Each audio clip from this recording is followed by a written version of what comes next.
got a few words for some of our brothers and sisters in the occupied zone. The chair is against the wall. The chair is against the wall. John has a long mustache. John has a long mustache. It's 12 o'clock, Americans, another day closer to victory. And for all of you out there on or behind the lines, this is your song.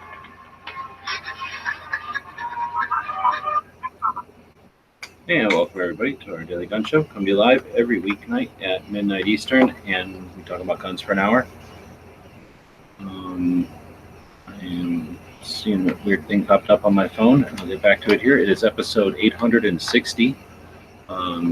That means we've been doing the show for a while. It's evolved over time. It's basically been a panel discussion up until the last week or so, in which case there's been a strike. People have refused to join the show, so it's been this creepy, awkward, like prison interrogation. So hopefully that'll end. We've got two people joining us tonight.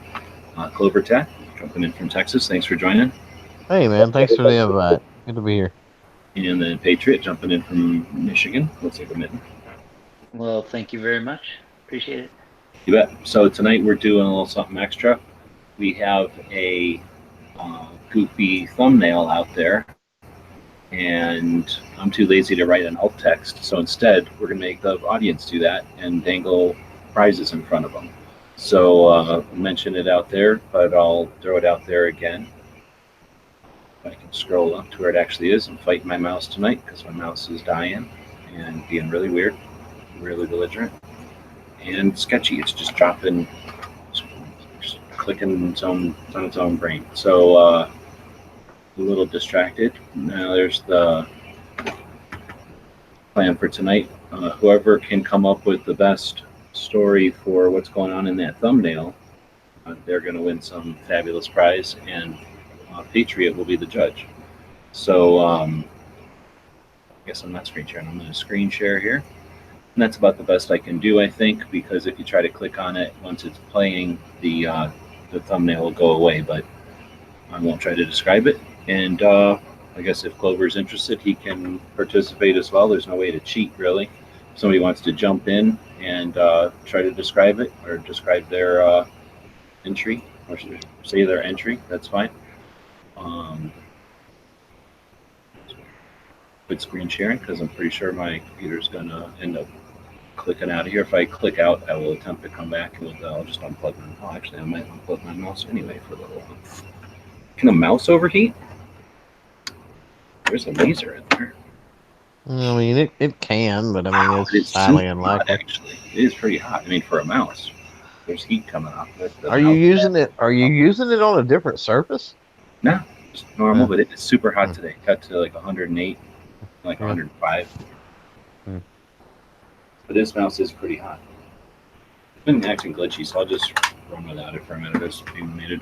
So today's Friday. Oh, I guess, dang it, I do need the mouse if we're going to go back and look at the week. But what else are we going to talk about? We're going to talk about the DC project. Anybody been following the DC project?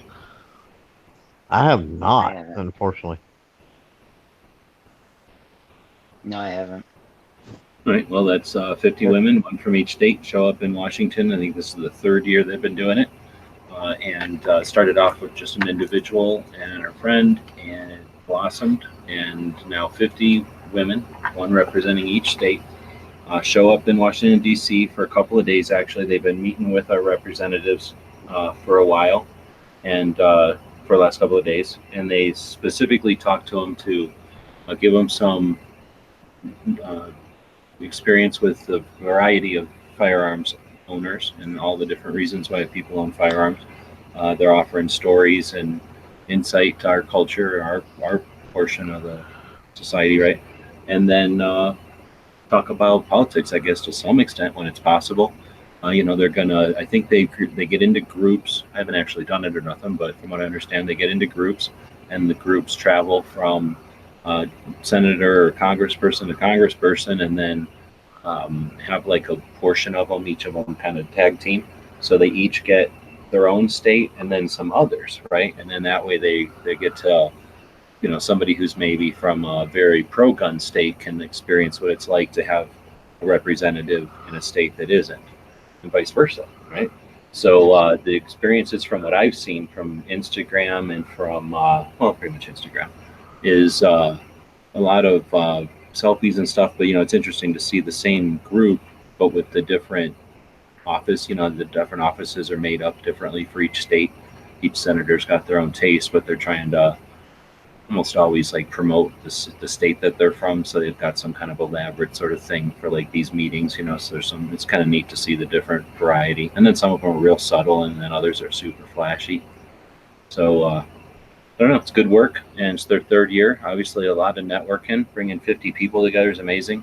A lot of behind the scenes to make that happen, and then to schedule everything. Of course, it's good on the representatives for leaving time for it. Of course, great on the ladies for getting there. They do it on their own dime.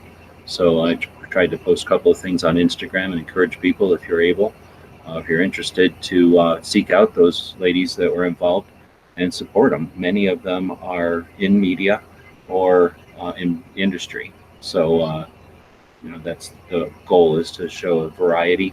And altogether, the 50 assembled that make up the DC project each year. I think it changes probably a little bit, but there's probably ladies that have been doing it for all 3 years. But when you put them together as 50 ladies, that's a massive selection of cross section, I guess, of the gun industry or the gun community, right? But I guess but I was just gonna say I heard you talk about it last year. That's when I first got familiar with it. I'm gonna try to drop a link if it'll all calm down now. It was weird, I could not find it. I looked at it a couple of times in the other videos and stuff, and we were adding the project to the calendar on Gun Channels and on Every Second Matters and on guncalendars.com. And no problem, found it. Boom, boom, boom. Went over to find it earlier today, maybe on like the lobby or something, and couldn't find it at all. Or maybe it was to get ready for this show, but I couldn't find it at all. So I don't know if they got shadow banned, or if it's is Google like Instagram, or if you've already looked for something that they don't put it as high in the rankings.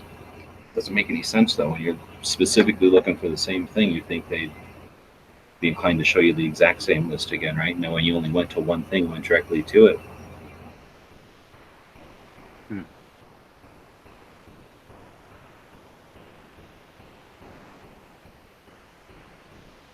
Yeah, I mean, you would think so, and I don't know of anything with Google that does that. So just glitch it out, probably. Well, suspiciously, right now, a bunch of ladies are in DC talking about 2A stuff. Maybe Honda will talk about this on Sunday. All right, well, so I got my mouse back. I guess we'll jump over to Gun Channels. What we do on Fridays on the show, the last couple weeks here, has been going back on the main page of Gun Channels to check out the weekend guns. So gunchanels.com is a community that we built on 6 years ago as a place for conversations like this one. So there's not a heck of a lot of tools there. There's basically the main news feed, which we're about to dig into. And then there's channels. So you join as a member and you can create a channel, or as many channels as you want, really, for an area of interest or a project you might be working on, which anything that's, cool. And then we have a calendar, and then now we have a schedule that Gizzard and I, a couple others, jumped in and updated with the help of everybody that was watching live. And we've got everything from the weekly shows like Early Watch, which happens pretty much every morning, and Armed American Radio, which is a radio show that happens each day at 4 p.m. We got Never Enough Ammo's Hasty Headlines, and then this show, which all happen on a daily basis pretty much. And then we've got some stuff that's happening on Facebook, like the Polite Society podcast. We've got the Clover Tax show that happens on Instagram. All the stuff that's typically on Gun Channels. I should mention, since I'm looking at it, Intentionally Left Blank is doing a special show tomorrow night. Please don't forget to talk about it later. But we updated the Gun Channel schedule in here. We added things like, again, outside shows like Riding Shotgun with Charlie, which you can follow on his own podcast. Those seem to come out on Tuesdays. We've got a couple others that are outside of Gun Channels. We've got Skip Tactical's show, goes out on Thursdays typically. It's a live show on YouTube. I was just listening to the Black Man with a Gun podcast with Ken. That just came out today.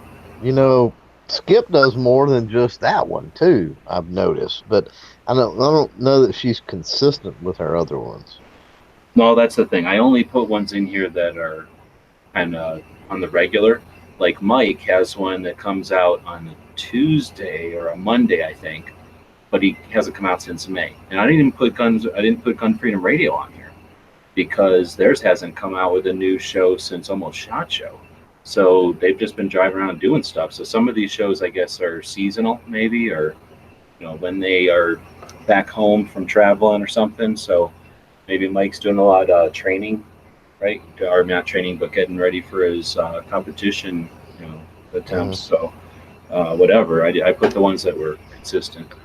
Yeah, and that's understandable. I mean, my Wednesday, for example, I brought it back, but I mean, it's just going to be a seasonal thing. I mean, I'll run through it, 12 to probably 14 episodes, um, because it's such a nightmare during the school year with that one for scheduling and all that. That's why I've decided to make it more of a summer thing. Then we've got Liberty Dolls. She does hers on YouTube on Fridays. And then we got the Raw, Dead Horses Reloading chat tomorrow.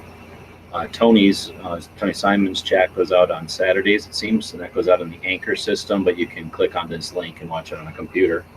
And then we put Foreign and Domestic in here that goes out on YouTube, I guess. A couple of these where they alternate. We've got them both in there, so it's hopefully an easier to use schedule for that.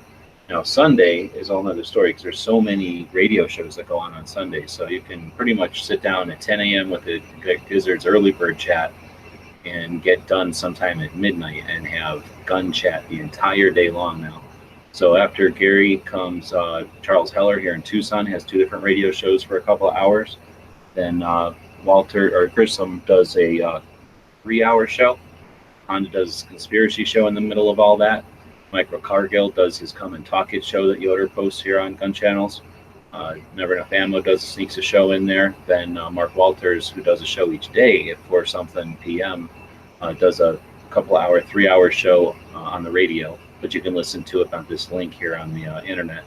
And then we've got the Gun Channel stuff. This week Unloaded, Gun Gals, and the Closer. So yeah, the schedule is updated. We're going to keep updating it with more podcasts if we figure out when. Like we like shooting in here. That AK guy, does he do a podcast? I think he might. And so we'll continue to do that. But anyway, that's one of the there's not a lot of features on Gun Channels. That's one of the main features though, is to give people some idea what's going on. Each day the schedule is mirrored up here at the top of the screen. And then throughout the day, anytime somebody wants to, they can post something here, and people will post things, maybe a project they're working on or a video they've got going up or something they saw that was funny or whatever. Pondery keeps clicking links to the basement in here. The live lobbies, the Dead Horse posts will be linked in here. So we're going to just start scrolling down this news feed. And on Fridays on this show, we go back and look at what's been going on in the week. And this turns out to be a pretty decent reflection of the week. Throughout the podcasts and the topics and stuff. So again, it's a panel discussion. So we'll scroll back here. And everything we do online is designed to be an effort and interactive communication. So hopefully people are out here interacting. See Dead Horse out there who has a link. Welcome to jump in. And again, we're doing the thumbnail contest. So a couple of people have been giving us ideas over here on Gun Channels. But over here we had a couple stories. So we want to try to describe what's going on in this thumbnail and win free stuff. Patriot will be the judge. And I'll go back over here and just keep scrolling down. I think we're to Tuesday, so we're getting there. You guys remember anything important that went on or anything that stuck out throughout the week? Looking back. It was Tony's birthday this week. Which Tony? There's like a lot of Early Tonys. watch. Oh, that Tony. Yeah. Somewhere in there. All right, we're back to Saturday.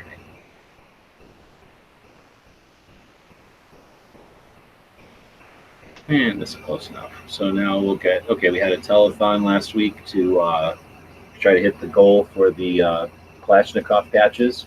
So those are underway. We reached the goal and a little extra. And all that stuff is in the works. We did a telethon, though, for quite a few hours, I think. And we also drew some of the cartoons, I think. What were we doing? That was kind of a 2A workshop, I believe, too. One of those ones.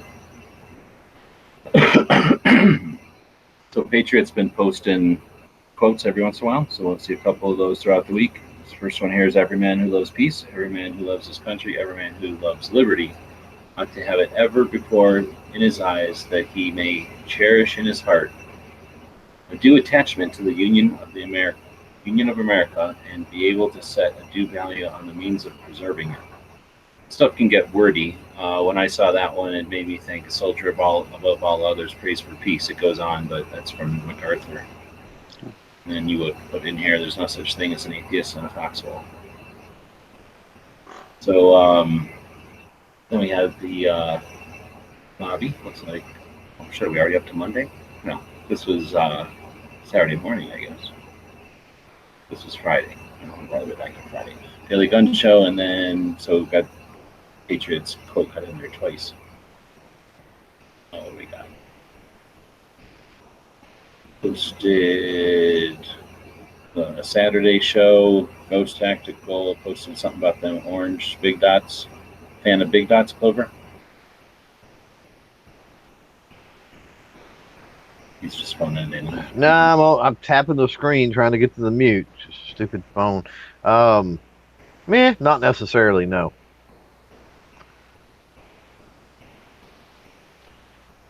If I'm quiet enough, I may actually stay unmuted. Yeah, there's no noise. Yeah, I don't mind big dots. I don't mind. Have you ever seen them, Patriot, or were they around?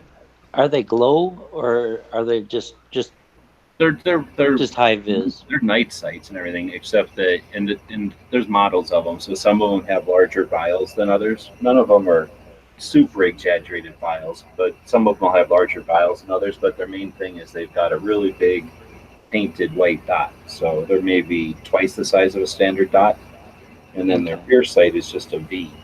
So it's sort of a ball into a V type of thing, but they're fast to acquire. Holy moly! I don't really like them for trying to just shoot dots, like shoot a tight group at any distance, really.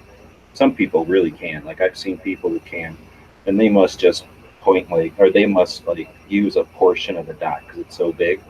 But it is a pretty big dot. But for just drawing and shooting, wow, they're really neat. I've used them a lot in force-on-force stuff. On Jaeger's classes, he almost always he has big dots on all of his guns. So on all his, the simunition guns, they've all got it. And yeah, it's awesome. They're really fast. For center fist, center apple, they're awesome. Yeah. Or minute of fist. Is that what I should be saying? All right, so then we got Patriots video about cleaning. Here in the pocket of big trigger fanatics. I tried. What do you do to determine if it's clean? Are you using some sort of finger test or what? Yeah, I feel them, and that was very short. I do take a long time, just because I'm picky. But I clean them and I wipe them down, and I just verify that they're not, You ever use a dental pick? I've used dental picks to see if they're, because you can kind of scratch a dental pick and you can tell when it's scraping good metal, and then it'll hit something else and it'll be kind of rough. Yeah. I figured he just licked it. Yeah. Tasted a lot. Yeah. You're gonna want to get it. I can smell it if it's clean or not. He gives him a really tasty, gun cleaning solvent, and then it's really minty.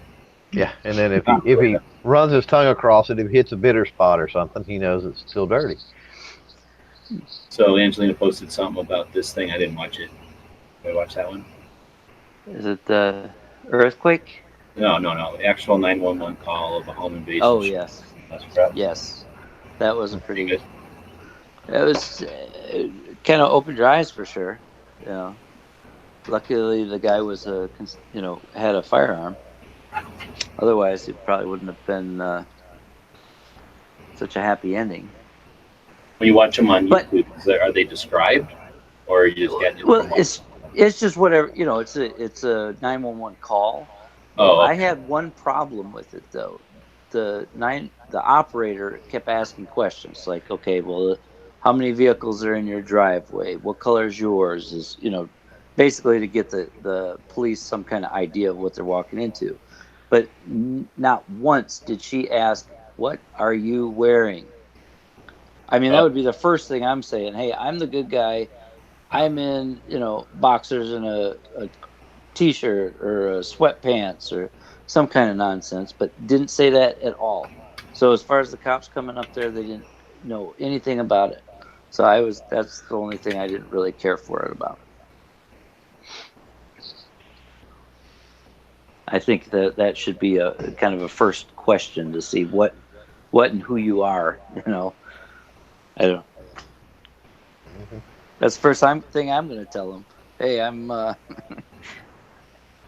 the crazy guy with bare feet and boxers throwing stuff. That's a good point. Let's see. So Gary posted an early bird chat on Sunday for a while. DTP. Oh, by the way, I'm enjoying a nice cup of Guatemalan or Guatemalan coffee tonight. Thanks to DTP who sent that to me. Finally got myself a French press.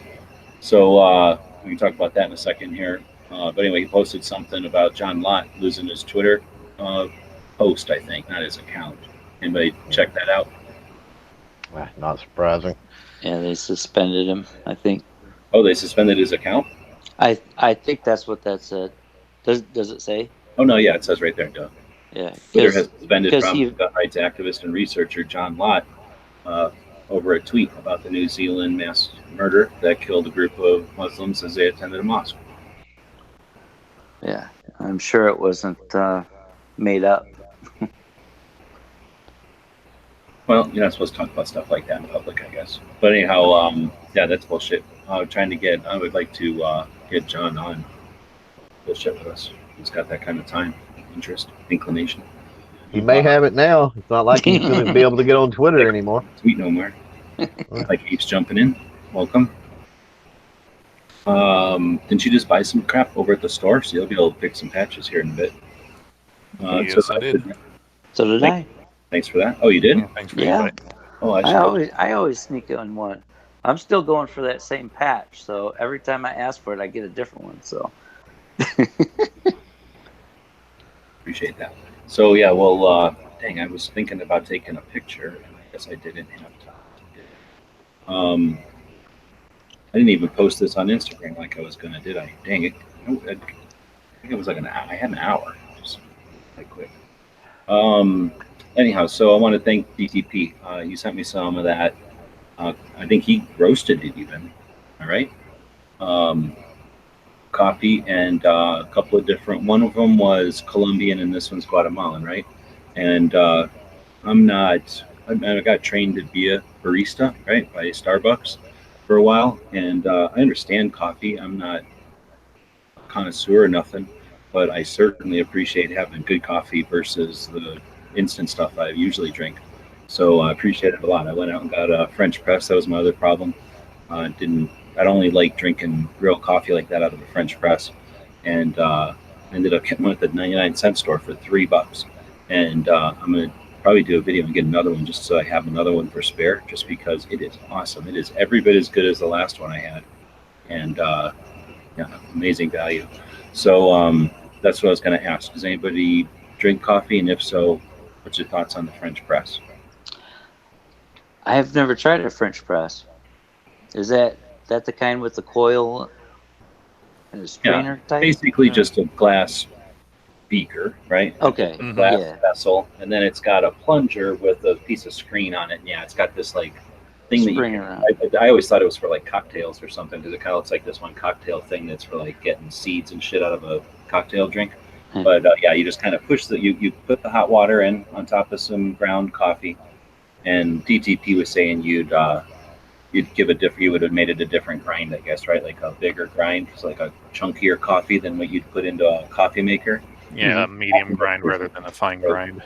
And then you just put some coffee in there that's up to your taste, and then you pour hot water to your taste, and ideally you get the water right where you want it, like pre-boil, and then let it set as long as you want, and then you just smush that plunger down. It just pushes all the grinds down, and you get about the truest, finest coffee you can get, because you really, ideally, you're a coffee snob, and I might be wrong since it's been a long time, but you want to get all them oils and everything out of the coffee to give it gives it its unique flavor.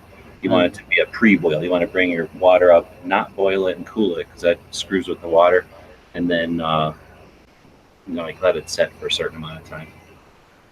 But anyway, so I did get one finally, and I'm drinking that right now. So. I will be trying that soon. I like it. I used to drink cowboy coffee. Learned how to drink cowboy coffee when I was younger, and that's where you just take a pot and you put hot water in there, like over a fire or something, and you just throw some coffee grounds in there. And it was almost always just whatever you buy, like Folgers or something. And then you pull it off the pot and you let it set for a bit, not too long, so you don't let it get cold or nothing. And then just before you're going to pour it, you just smack it with something. You just smack it with like a spoon or a rock or something, and then the side of the pot. And it kind of just shocks all the coffee grounds to the bottom-ish, kind of, most of them. So you're drinking a lot of coffee, but that's basically a French press without filtering it out. And that's some good coffee, especially when you're out in the middle of nowhere, compared to instant garbage. Having some like fresh brewed coffee like that is pretty awesome. So that's how I got into coffee when I was younger.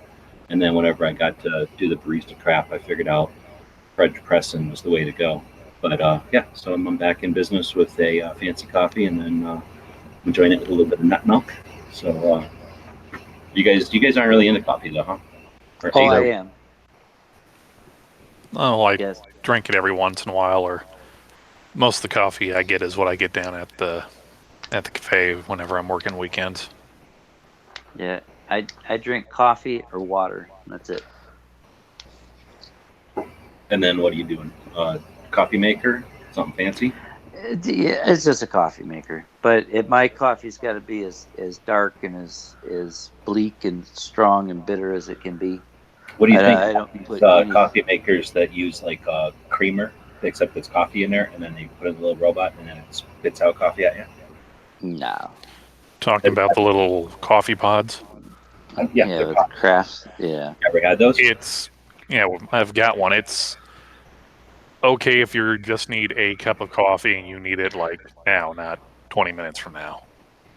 I tried it in Canada. I worked up in Youngstown, or just outside of Toronto, and the company had one of these fancy things, and this was in probably 98, 99, and they were like cutting edge with these little cups, and they're all flavored, amaretto and all that nonsense, but they're Canadians, so they had sprinkles on their donuts too. So. No, you were saying before I interrupted you that you like it strong, so you go to like Starbucks and get their. Oh no, I don't. I make my own. I use the one I use right now is the Folgers Black Silk. It's the darkest roast I can find, and then I really pile it on. And mine, I can actually double brew it. It's kind of like there's a selector and all this sorts of magic buttons on there. So it sucks. It brews the coffee, then sucks the coffee back through the grounds second time? No, it just brews it slower. Oh, okay. I think it's more of a slow brew instead of like fast, so it takes a while. But that's effectively what a French press is doing. Because the problem with the regular coffee maker is that it blows the water through there so fast that you're really not getting any flavor. And the normal coffee that you buy is typically pretty oilless, less, it's not as fancy. So you're blowing water through fast and hot, like really hot. Like for some reason they make it really hot so that the coffee pot can sit there being hot, and it just scalds that stuff. So when you go slow, then you're basically letting it stew in the hot water. Ideally more oils are coming out, I guess, right? And then once it funnels down there, you're getting all those oils. That's what you're looking for. I did purchase my father for Father's Day pure conservative coffee, and it was some really dark something. I don't know. You drink it and eagles land on your shoulders. What the advertising said. So, but that was actually beans. All right, so I got a couple of things since we're side chatting into coffee here. DTP is saying French press is good. Or I didn't finish. Did you're saying you drink coffee just occasionally, Clover? You just don't drink coffee? No, I do not. He's saying French press is good, but I really like my clever dripper. So the only other thing I know that coffee snobs like is where you take a regular coffee cup, and you put like that weird looking funnel thing with like one piece of paper in there, or that weird piece of paper, and then you kind of brew one cup of coffee at a time. Is that what you're talking about? Sounds like one of those camping coffee makers. They're similar. Yeah. It's just, when you're super fancy, that's how they brew the cup in front of you at the fancy restaurant, I think. Midnight. The Subway model, make it in front of you. There was my parents had one that was a 2-piece that screwed on together, and it was, I want to say, stainless. And it was kind of when it was screwed together, it looked like an hourglass almost. And the top and the bottom were different. I don't know if that was some weird snooty like they coffee. put water in the bottom, coffee in the top, and it kind of boil and steam the coffee. I'm not sure because I was never allowed to touch it. Okay, because I think that's like an espresso almost, where you got water in the bottom and you get it as hot as possible, quick as possible, and it like shoots a jet of steam through the grounds. So not like a percolator, but like building up heat and then just pushing it through at one time. Yeah, and it's basically pack as much in there and you get like super strong. I think I know what you're talking about. Little metal looking contraption, looks like a tiny. Yeah, it's like the top of it's like a tiny pot, and then it has like a bottom that screws onto it where you fill the water. I don't know if I've had one of them or not. Or if I did, I bet you it wasn't right. Like somebody just had one and we did something with it, type of thing. He's saying a clever dripper is a cross between a French press and a filter cone. So I'm guessing a filter cone is what I was talking about. Yeah, you steep it like a press, but it drains through a filter, so it's. Oh yeah, look at how fancy that is. Anytime you have a coffee cup made of glass, too fancy for me. That's super fancy. Oh, he's got Red Dawn in the background. Pretty cool. A steep press, but it drains. You steep it like a press, but it drains through a filter. Okay, so you basically put it into this little goofy-looking coffee cup, baby coffee cup. Oh, he's got a video. But it looks like it was setting in there, and then it poops out into this glass coffee cup. Well, that's pretty fancy. That's too much stuff to clean. It's real fancy. It already seems too much to clean. To rinse out two different things. Might just be further ahead using a French press and then just putting a coffee filter over your cup. Well, I'm gonna order one of those tomorrow. There's a filter in there called a clever dripper. Oh, he posted this 23 weeks ago. I guess I missed it. I did heard it, but I didn't remember it. Right on. So that was our. Oh no, there's some people saying stuff over here about coffee. Vandalist is saying instant coffee doesn't actually taste like coffee. And I was trying to talk at the same time, but I agree. It tastes almost like an iced tea, maybe. Like it tastes like empty, right? It tastes like a coffee flavored water. It doesn't taste like coffee at all. Missing all the oil. It has an espresso machine. That's crazy. I can't imagine. Yeah. So I just had an odd thought pop into my head because I usually end up watching those. It's not Matt V99. The guy who does all the MRE reviews. Okay. And since, no, it's an American sounding guy. I forget what his. Anyway, he always raves about the coffee instant type 2 or type 1. And gee, since I'm pretty sure, no, for a fact you've consumed a fair amount of MREs in your life or rations in your life. Yeah. Is that why you have kind of, I want to say prejudice against, but where most of your experience of instant coffee comes from is those, or just instant coffee in general? Well, I drink the hell out of that instant coffee. I never had a problem with it. I'm not a coffee snob. I like coffee, so I I mean, I prefer, I guess, this fancier coffee because it does taste way better. But it's just sort of like chocolate, right? Like everybody's going to eat a Hershey bar, but you'd rather have one of them fancy brands of like melt in your mouth chocolate. Like everybody knows what real chocolate's like. You're still eating Hershey Kisses, right? Mhm. Sanka That's what I think of was. coffee. No, Sanka, that's pretty gross. Well, that was Filtered in through Murray's cow's when I blood. was in. That's filtered through cow's blood. That just doesn't sound good. Well, that's how you get all the cow's knowledge and power. I don't need any cow knowledge. How to stand there and chew grass. Good. Figure that out. Not needing their brain. All right, so I think we're going to go back because I thought I saw some more coffee stuff. I don't think I did. Look like 9 Milli has a story in there. When you all want to read the story, we've got a couple of different orators in here. Maybe we can encourage some oratory tonight with some of these descriptions of what this thumbnail is. So I'm screen sharing here. So if you're listening to this on a phone, run over the screen right now and see what this thumbnail is. And we're going to go with, what did I say? The fabulous prizes for whoever can give us the best description. Let's see, for the best story about what is going on in the thumbnail for tonight's show. So then Patriot will listen to these and then judge the winner. So you'll be judged. All right, so I will dig back in, try to skim through some of these other stuff we left off on DTP.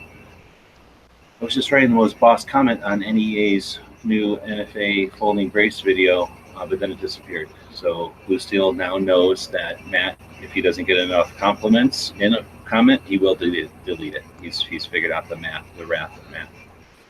Like Angelina had a lobby. Yoder posted that Come and Talk It Michael Cargill show Texas on Sunday. Gun Gals went live. Midnight had a show. And a bunch of off-air lobbies that are creepy. What's this? Travis did a video about 1911. I don't know, anybody watch that one? I don't watch gun reviews typically. Nope, guess not. I watched like the first 5 minutes of it, but I don't know, it was just the shooting bar, and then I had to go to work. Les Bears are supposed to be pretty decent 1911s. Oh yeah, they're fine. C4 posted something about a Glock 26. Honorary, inviting everybody down to the dungeon. Let's see, it looks like we did a live chat where Gary and I jumped in. He actually came up to me, whatever day it was, Monday morning, and said, hey, what's going on with the schedule? So we just went live right then. He had a couple of minutes. He was off last week, and we jumped in and updated the schedule we just went over a little while ago. So thanks, Gary, for the inspiration and assistance with that. And then everybody else who jumped in, kind of spur of the moment live like that. Let's see, Dead Horse posted a lobby. We got Snob posting one of his many gun reviews. Nice looking picture there. Is that one of these guns that nobody's got yet? Mechanic TP9? No idea. It's definitely not. It was something up with that. It was like the combat executive or something. It was not your typical Canic. So it's very doubtful. Like, a lot of people have them. Good. Like a distributor exclusive or something like that. Yeah, maybe. Then we got Caliber Corner moving to Discord. Sad to see. We got Pawnery posting. Oh, because it was Dead Horse's day to go shooting. We got Honda posting his review or his tour, Dragon Man. He did that as a premiere. Now Dead Horse got back, posted the lobby. Gary started doing some stream testing. So I was like, what the hell is Gary spamming for? I didn't read any of these. And then I went over to his channel and I'm like, oh, and I see what he's doing. So he went through and tested a bunch of permeations of these softwares together and different connections and stuff. So I know he must be busy or something, but whenever I get to chat with him again, I'm going to find out what the results were. I'm guessing it was duck because it looks like he didn't ever respond to me, but it looked like he bought the duck, right? Yes, he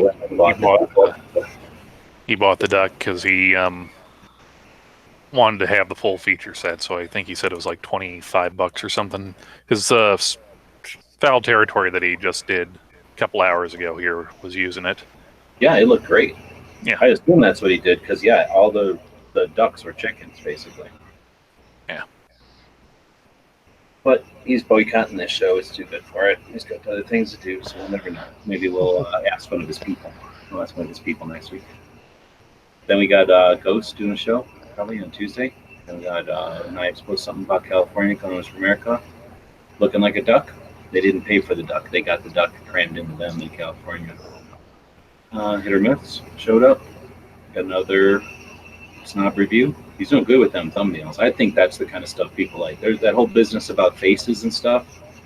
I mean, that might be true in like big picture, like, across things, but I like this kind of stuff for guns. I think it's more that like Instagram recipe, like just nice, clean, you know what it is, no background, like good contrast between the background. And then this is Wednesday, the day that Connery finally realized that he lives down in a dungeon. He's like in the basement of gun channels down there in Discord, like rooting around with everybody's stuff that we had down there. Like if you have one of them apartment buildings and down in the basement, there's like a big caged area with everybody's got like a little section to put their crap, like their canoe or their like old bookshelf that they don't want, or like, boxes of Christmas crap. He's down there, set up a card table, and he's doing his chats in daytime in Discord.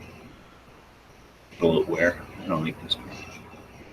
Discord is the 9mm social platforms. And we got a lobby going on.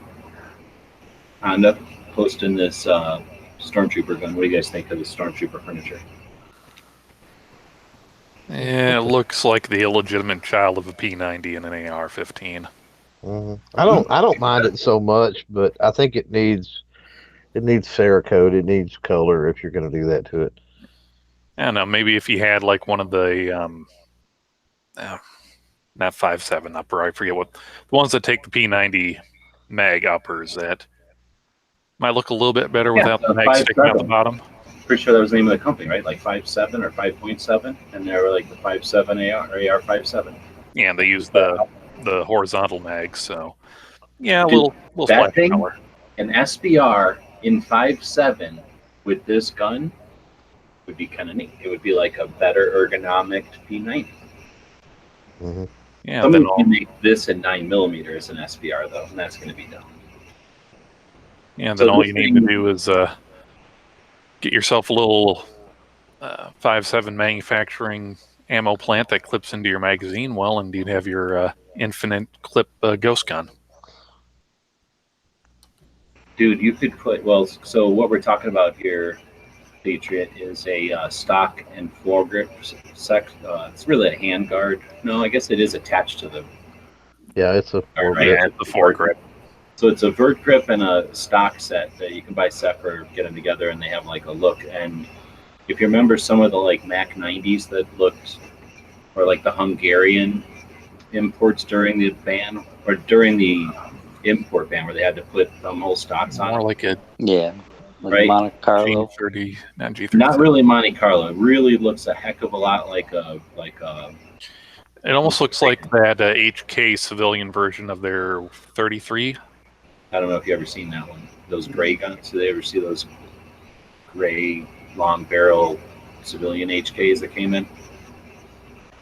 They put connectors between the vert grip, the bottom of the pistol grip, and the stock to comply, because that technically it's thumbhole stock, but they look variants. Anyhow, they look kind of like an odd thumbhole stock. Really, they are a thumbhole stock, and it's just that they're made well. And then the vert grip looks exactly like the front, or at least it's made to look very close to the front.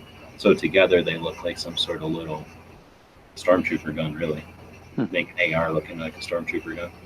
So anyway, I agree. I think in some color or whatever, it would look better.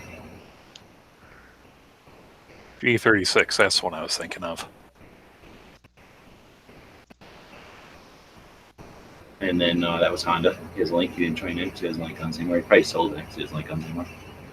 So here's Travis testing SteamYard because he got so much shit for trying to go down to the basement of Discord in this chat. Look at how many comments. It's a whole shit ton of like, you're an idiot. Why are you going to Discord? Discord's the worst thing ever. Discord sucks, right?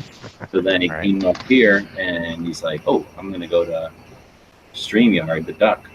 And I'm curious to see how it went with that MacBook, because one of the things I dug out is this old MacBook that I could never get to connect wirelessly. So I'm going to see if I can't plug it in with a cord tube and see if I can't get an old MacBook to go online with that duck. Only issue Gary had with Oh, his. yeah, you use a Mac, right? Yeah. Yeah. Well, okay. Gary had an issue where he hit the wrong button and like everybody booted out, but everyone was able to get back in within like a minute. And Slim, I don't know if if this duck has a mobile app or how they connect to mobile, but apparently it was causing Slim's phone to overheat and go into shutdown. So whether it was just drawing, I don't know what phone Slim has, but whether it was just drawing so much processing power for his phone or if it's just that much of a resource hog. Well, for one thing, who knows what kind of battery he's using on that Razer phone that he's got. And for another thing, who knows where he's standing. He could have been standing next to like the heating gun or something. Well, he did have his Bob Vila safety glasses on, and apparently he was going to be cutting a piece of wood with the back of his hand. But yeah, like who duct tapes the Razer flip phone to the motor part of their circular sander and then goes onto a live chat? It makes no sense. Well, it's for those dramatic shots. So you can get the up angle while he's cutting. Well, no, it's I think he made mention in an off-air that he was wanting to do an art film of making a table, but from the table saw's point of view.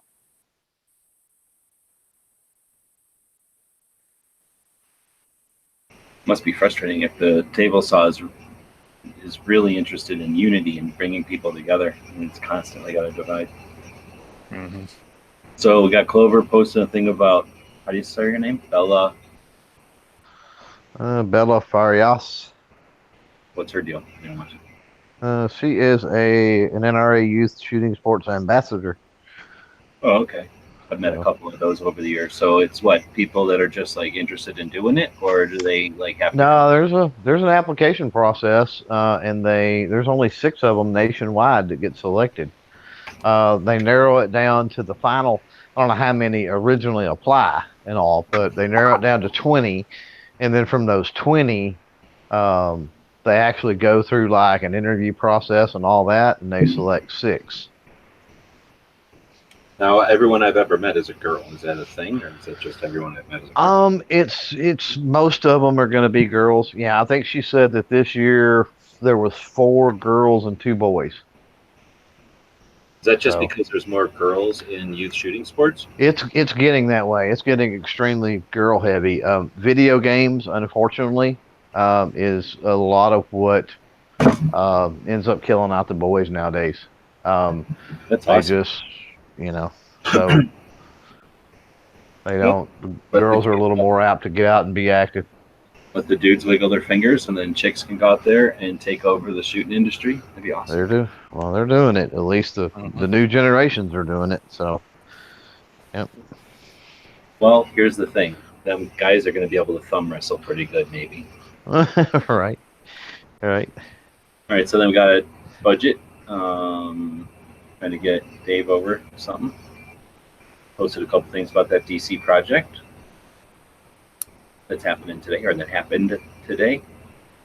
See Honda shitting on the flag, literally pooping every time he fucking farts. He's farting on the flag. Then you got Travis quitting. He's just quit Caliber Corner, off the schedule for a while. He moves, he said, which is frustrating. So, it'd be neat if projects were funded, if people were able to work on their passions like this, especially when they've got valid intentions with them. It'd be neat if he was able to not have to make decisions like that, right?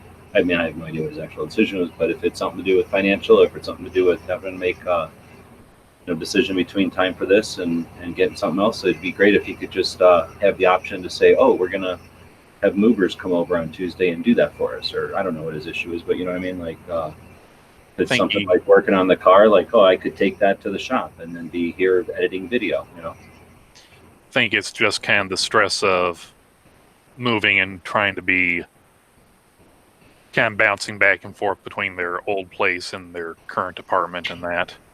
Yeah, see, if he had enough funds coming in, he could have some sort of a jet or a helicopter, and then he could be live in the helicopter between commuting.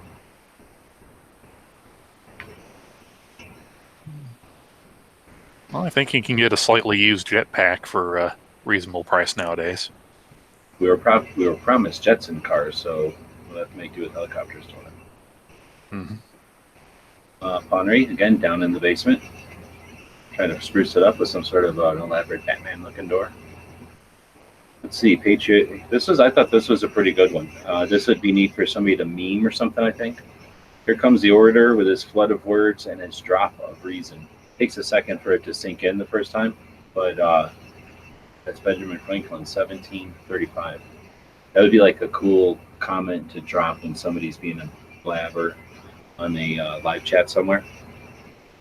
And that happens occasionally where somebody will just blow hard for a while. Yeah, that's one of my favorites. I'm trying a blue fake cigarette, robot cigarette. Blue brand. Yeah, it's like I had this little square kind, and I decided since it was dying, I'd get a new one instead of just a second of the batteries for that one. So and it was okay. I really like that square when it was like jewel. This one is blue, and it spits tobacco crap in your mouth all the time. I hate it. I have like a paper towel wrapper on the top of it. So is it the one-time use blue or the refillable blue? No, the kind where it costs $23 or something, and then it's got like a cartridge where you plug it in the top. Okay, I've only used their I've that one-time use. Disposable kinds before, and they were decent, but one-time use it seems like a waste. This one's USB, normal like my phone USB cord, which is great. It's your phone or whatever. But the other one is a little smaller, and it is a magnet little thing, kind of like an O-light, and it's a magnet that holds it to the O-light little thingy. So that means whenever you're not smoking it, I got so used to being able to just set it places that are metal, because it just stays wherever you stick it. It doesn't weigh nothing, and it's got a magnet. Now this one's round, so it can't stand up at all, and it's got no magnet, and it's bigger. So every time I set it down, it just starts to leak. And it's definitely the worst one, or the worst of the two. Yeah. Anyway, so when I tried their disposable ones, the regular tobacco one did have a nice kind of almost coffee flavor to it, and then if you're ever sick and need to clear your throat and clear your sinuses, their menthol will do the trick and then some. Interesting. Well, I'm not going to complain about the flavor. I'll give you that. It's not bad flavor. But I agree with the disposable ones were not bad flavor either. They're kind of like mimicking a cigarette, really. Yeah. Then Gunsnob had to ruin it for everyone and get his ATF-approved floating rifle bag. ATF approved? Yeah, the ATF just got all these letters saying, sorry, I lost it in a boating accident, so they rolled out these new floating bags. Oh, you mean ATF mandated? Like, you mustn't go this way from boating? Yeah. There's all GPSs in them? Must be used within 1,000 feet or 57 kilometers, whichever is closer of any body of water. Did anybody watch this video? I did not. I've seen it, but I didn't watch it. All right, well, so I wish people would watch my videos. How about a little back and forth with that? This one's pretty good. He has this kid jump in the water. I thought he was going to be jumping in the water. He has a kid jump in the water. And then he jumped in with it on his back, right? Like if you fell into the water, which worked. And it totally floated. It's totally buoyant. It's just like a dry sack, except in the shape of a rifle bag, right? He said it's well made, and it seemed like it. But this kid kind of pushed on it to try to push it under, completely immerse it, so that if it had issues, it would start to collect water. And nothing. And then he took it out and he kind of slammed it around, see if, I don't know, I was just slamming it around, but it ended up being, I think, a pretty good test of that class, make sure it wasn't complete garbage.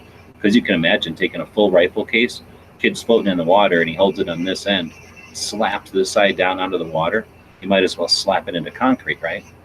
I mean, maybe not that bad, maybe slapping it into wood or something. So that's a pretty good test, I think, if the buckle's going to open up. And they said it was dry in there when they took it out.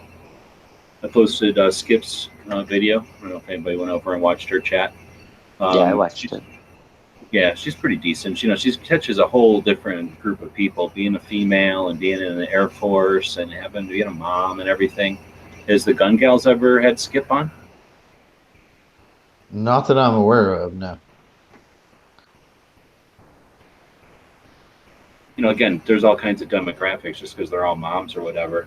But I always think it's neat, and Skip's got such a cool attitude about it.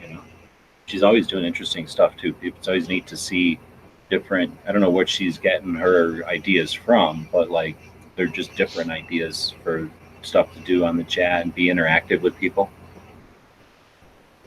Yeah, I like it. I've watched 3 in a row now.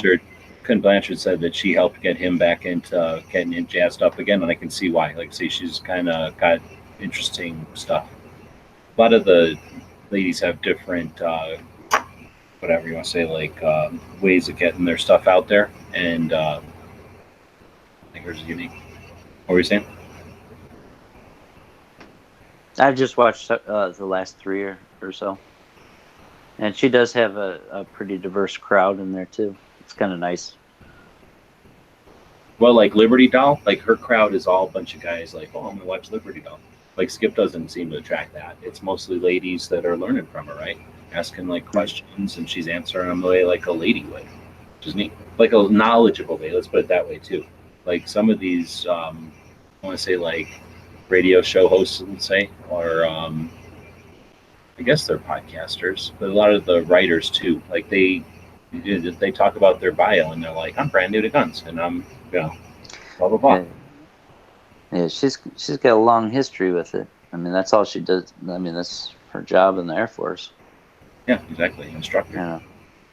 And that's part of it too. Sort of like Mike, right? When you hear somebody who got taught to teach, think the same way. These people got taught to teach in the military, so that's very efficient way of getting information across, right? And they have that skill now. All right, so then we got Obnoxious and the Dumpster Fire, the Aren't You Glad It's Not the Closer show. That was on 7-Eleven, so anybody get out and get free Slurpees? Turned out to be just a tiny little free Slurpee, the small version, and it was only between 11 a.m. and 7 p.m., which makes no sense. It should have been 7 a.m. to 11 p.m., but they cheaped out. Mm-hmm. I believe we should boycott them, right? I feel like I probably would have maybe gone there because I figured it out at 10:30, and I could have maybe got to a 7-Eleven in time if it would have been open until 11 p.m.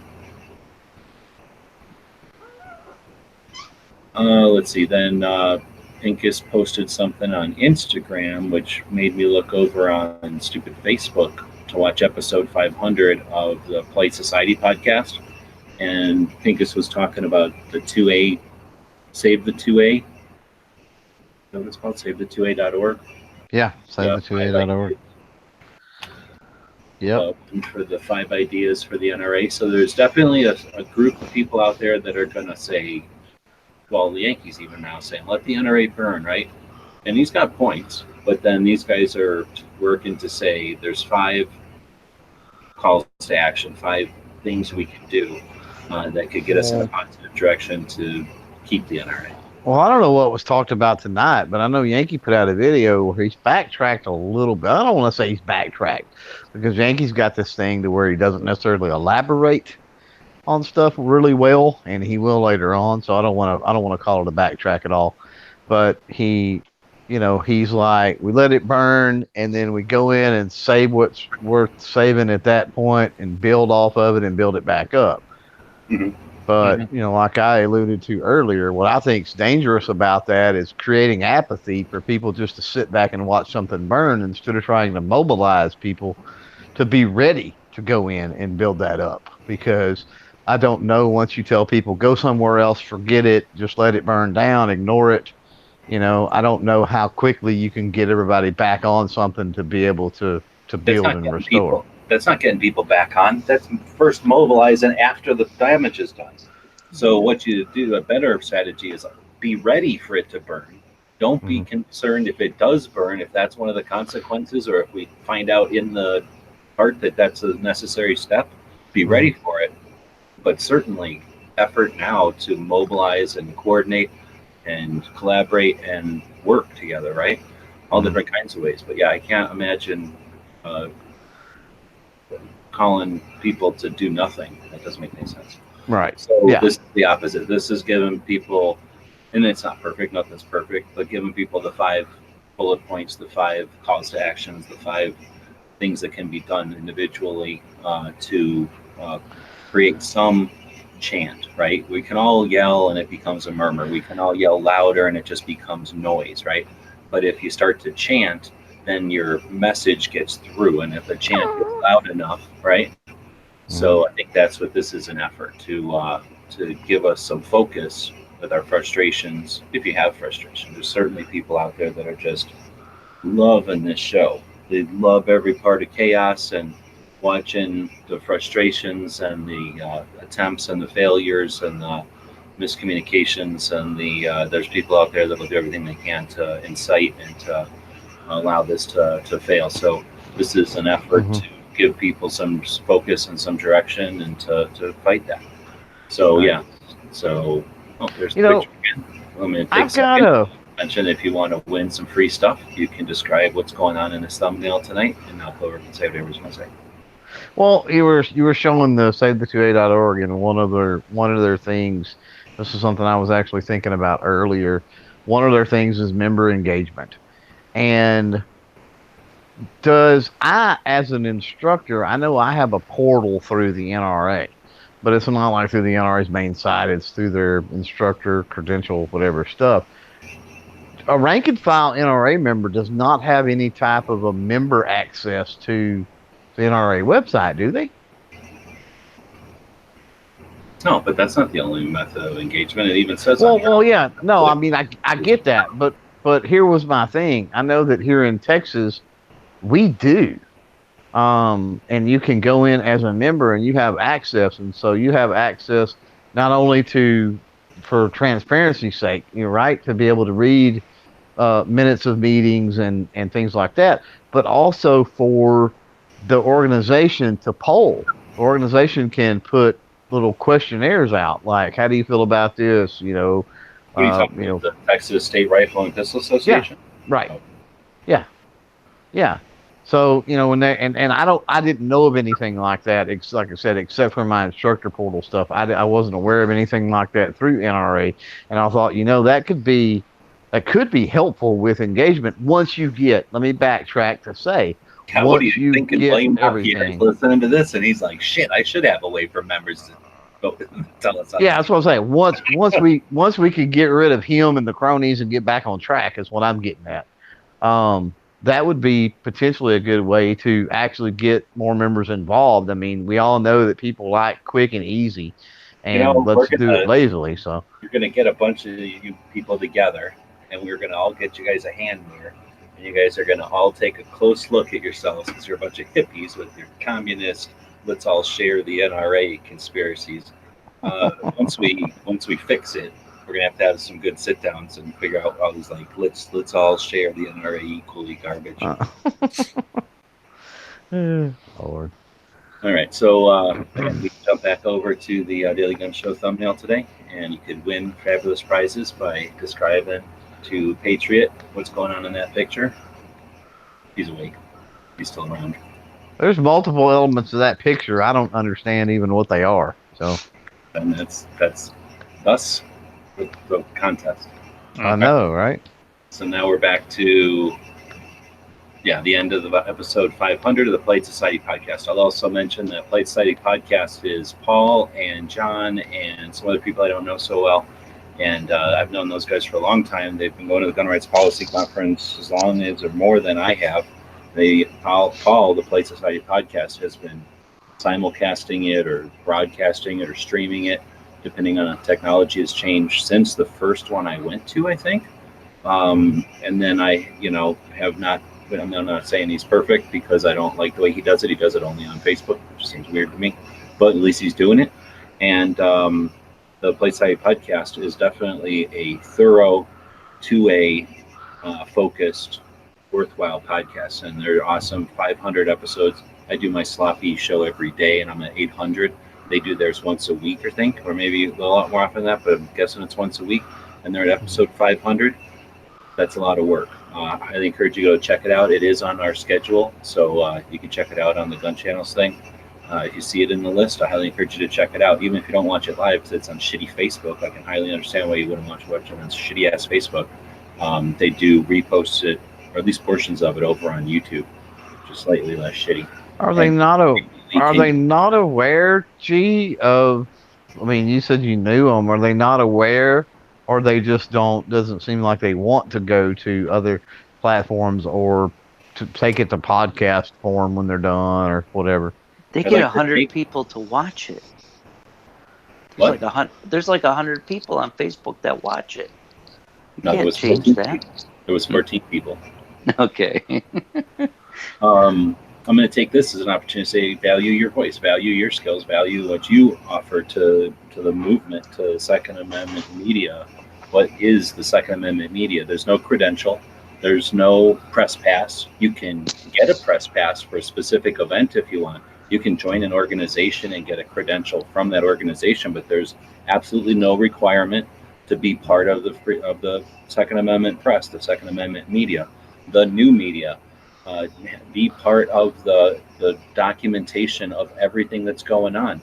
Everything we put on the internet will be here for the rest of time. Unless chaos happens, Star Trek days, we'll be looking back at what we put on here and creating holodeck things on it. Be part of that, right? Be part of not just documenting it, but influencing. There are people who have accomplished great things that are not 100% aware of some of the stuff that Gary has mastered and has shown in his Proud Territory earlier today.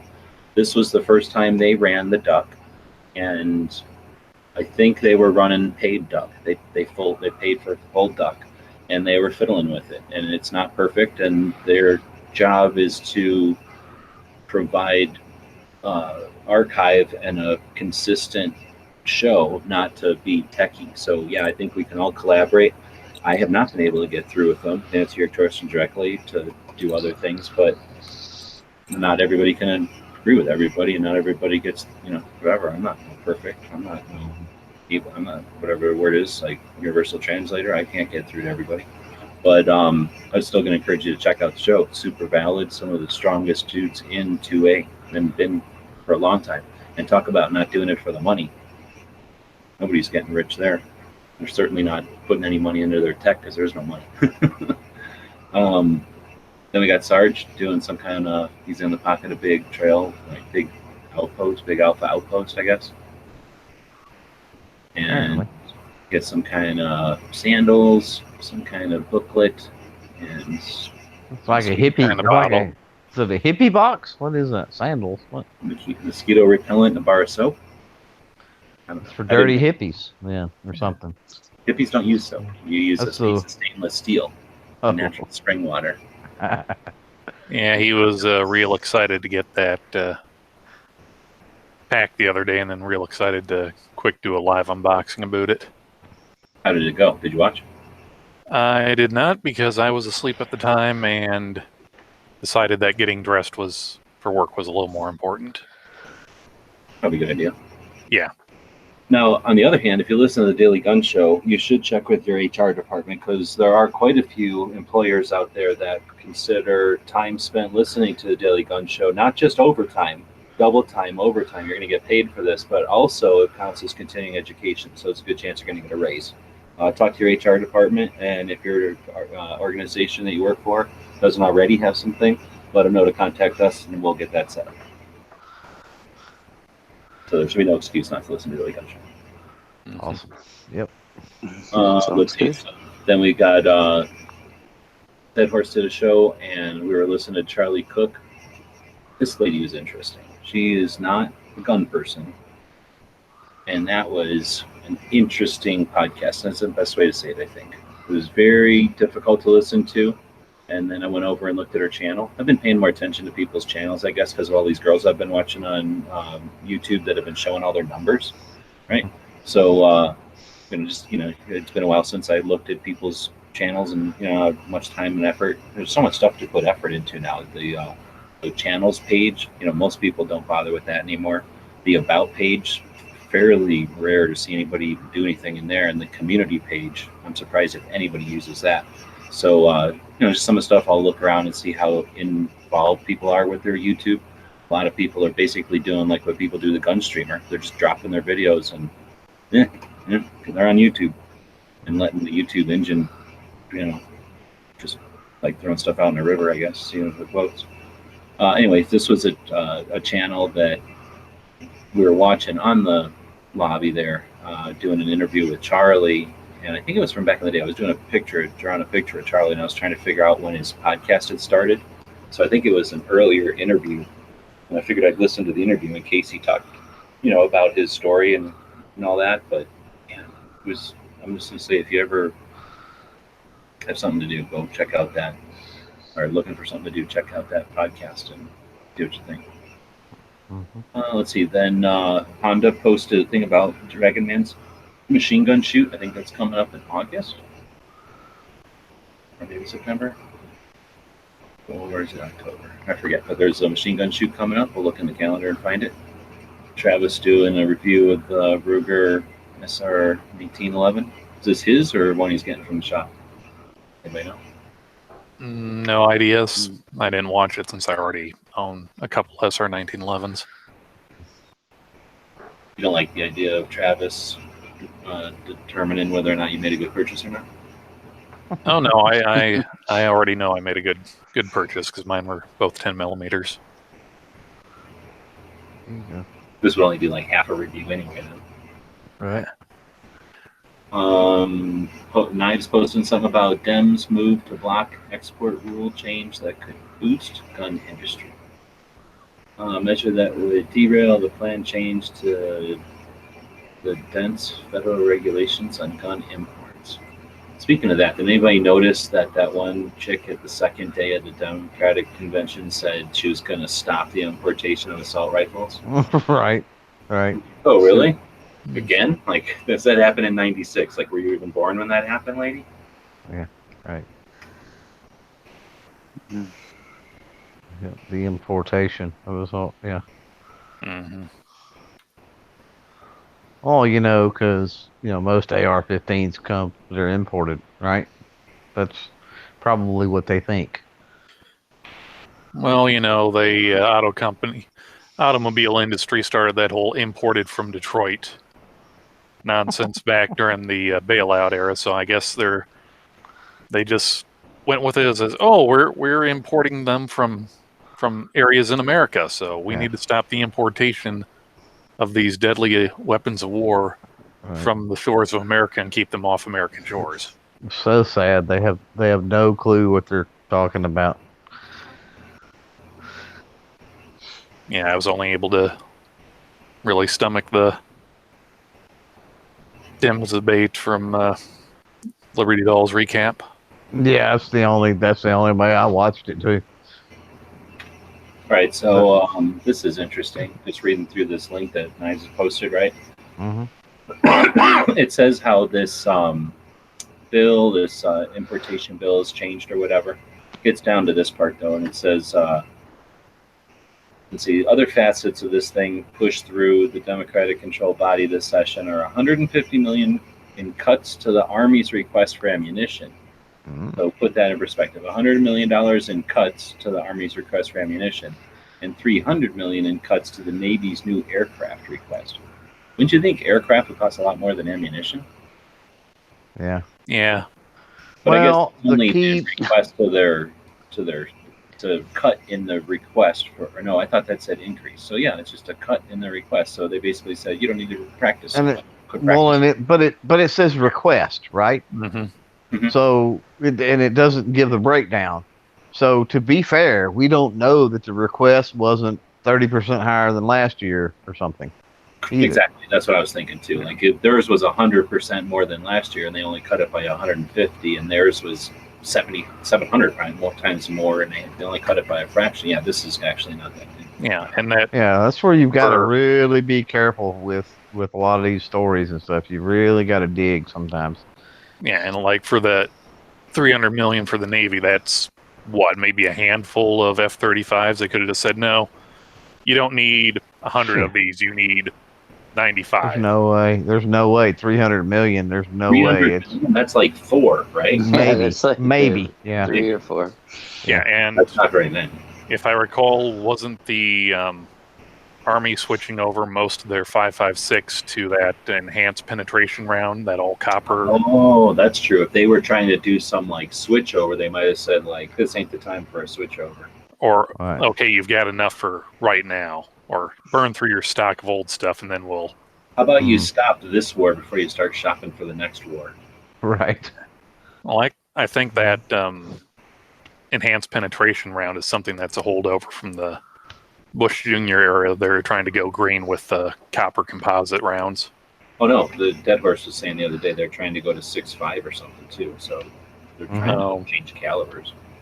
Well, they've been trying to do that ever since they adopted the AR-15 to go Yeah, to something different. he was posting something like it was a done deal. So maybe that was like, they're like, oh, okay, we're going to make a plan. We're going to actually do it. And Congress just said, nope. Maybe that's how it went down or not. Could just be another thing like the big story a couple months ago was, oh, the U.S. Army orders or contracts for a submachine guns first time ever since the M3, and turns out it's like 300 machine gun or 9mm machine guns, and they're only for this specific group. Mm-hmm. Oh, I'm sorry. If we've been going for a while, I'm going to interrupt you people to let the people that are watching know. If we scrolled way past your description of what's going on in the thumbnail, if you want, please repost those or post them over on gun channels where we don't lose the chat because we're not a cheap jerk platform like YouTube beats us. Yeah, I've been trying to get I didn't people think kind of put into a coherent narrative. Oh no, we do have the whole thing, right? Yeah, that's everybody. So I got Yeah, because I that one. put a high at like 10:13 a.m. or p.m. for me. So that'd be what, like 8 something for you? Tim from Mac has leaned into the nickname and is defending the choice from some of Gizzard Gary's fan base who are accusing him of being the pocket of Big Ronald. And RL is trying to keep out of. Oh, this is Vandalistica. I'm like, what are you talking about? Yeah. Okay, now I understand that I'm copying and pasting that over here. All right, so there's the one. That's Vandalist. And then there was one from Mia, that's like 4 or 5. You got all those already? I'm getting Mia's, and then I'm gonna scroll down the bottom, see if anybody else has anything. So you two who are in here can decide who's going to do who's there, and we'll see if there's any others coming in. There was one on gun channels for sure. Yeah, let me get back to that. So you guys don't have to repost them. We got them.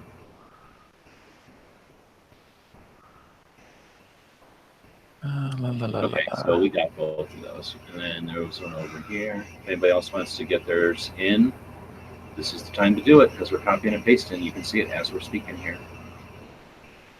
This was just a story about the news. Yeah.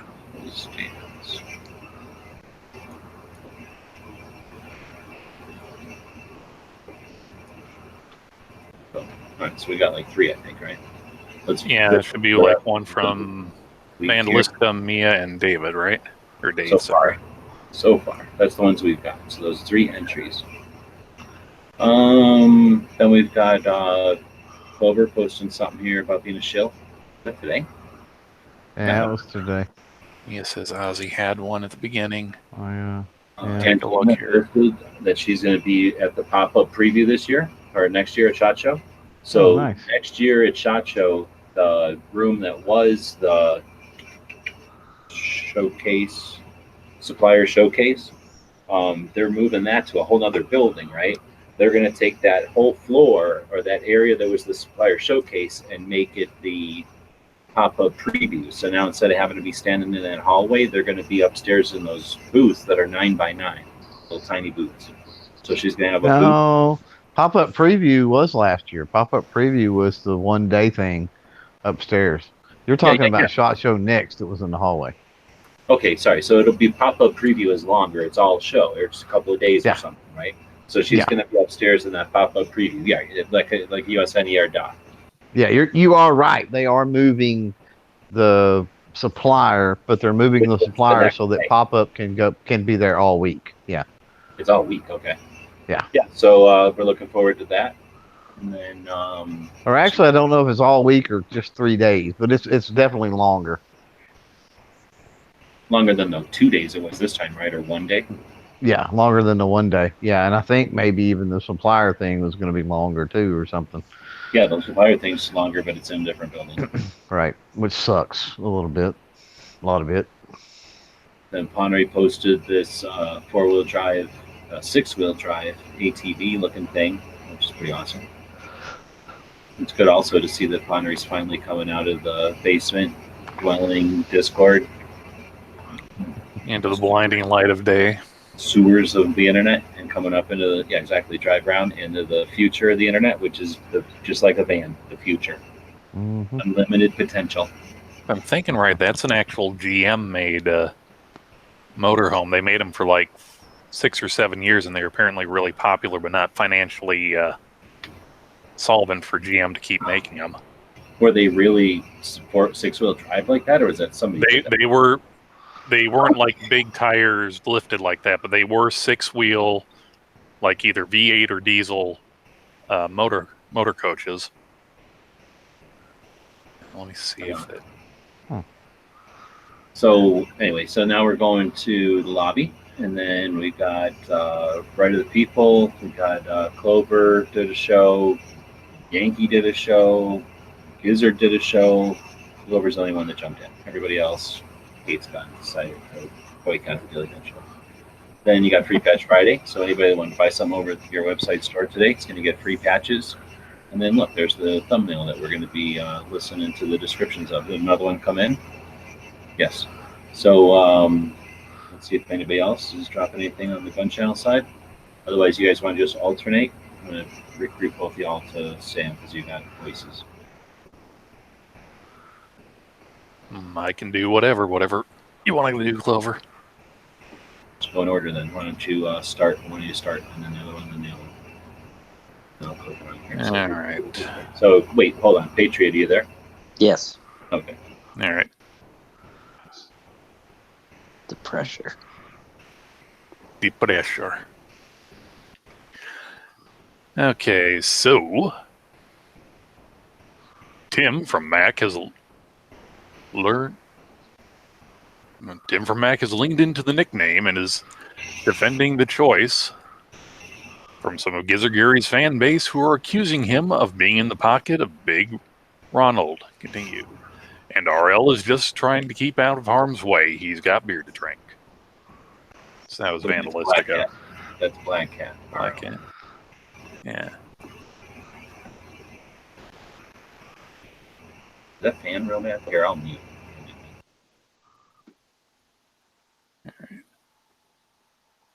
Clover, you're up. Second one. I'm on mobile. I can't see nothing.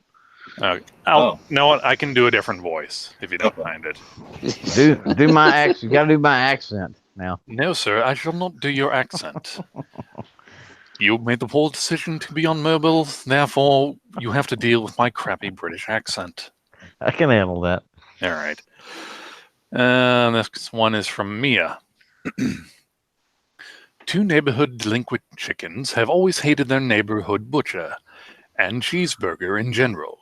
So when they see the amazing donut that Sarge traded Mr. CB for a T-bone steak, they decide to steal it at night when the shop is closed and take care of Mr. CB once and for all. Luckily, the guard cat alerts Mr. CB to the intruders. Where Mr. CB confronted the intruders, he yelled for them to take the donut and leave. He didn't want any trouble, but the hangry birds pulled out their weapons and clucked that they had no intention of leaving without any trouble. Mr. CB pulled out his trusty 350... Ooh, just scrolled there. Yeah, I lost my place. Mr. CB pulled out his trusty 357 and hoped it would be enough. Thank God he's been doing exercise for limp wrists and wasn't carrying his wife's gun this evening. Will the good guys win and end up unharmed? And will end up unharmed and eating his delicious donut? Or will evil prevail? Luckily, they're not in California, so Mr. CB has a chance.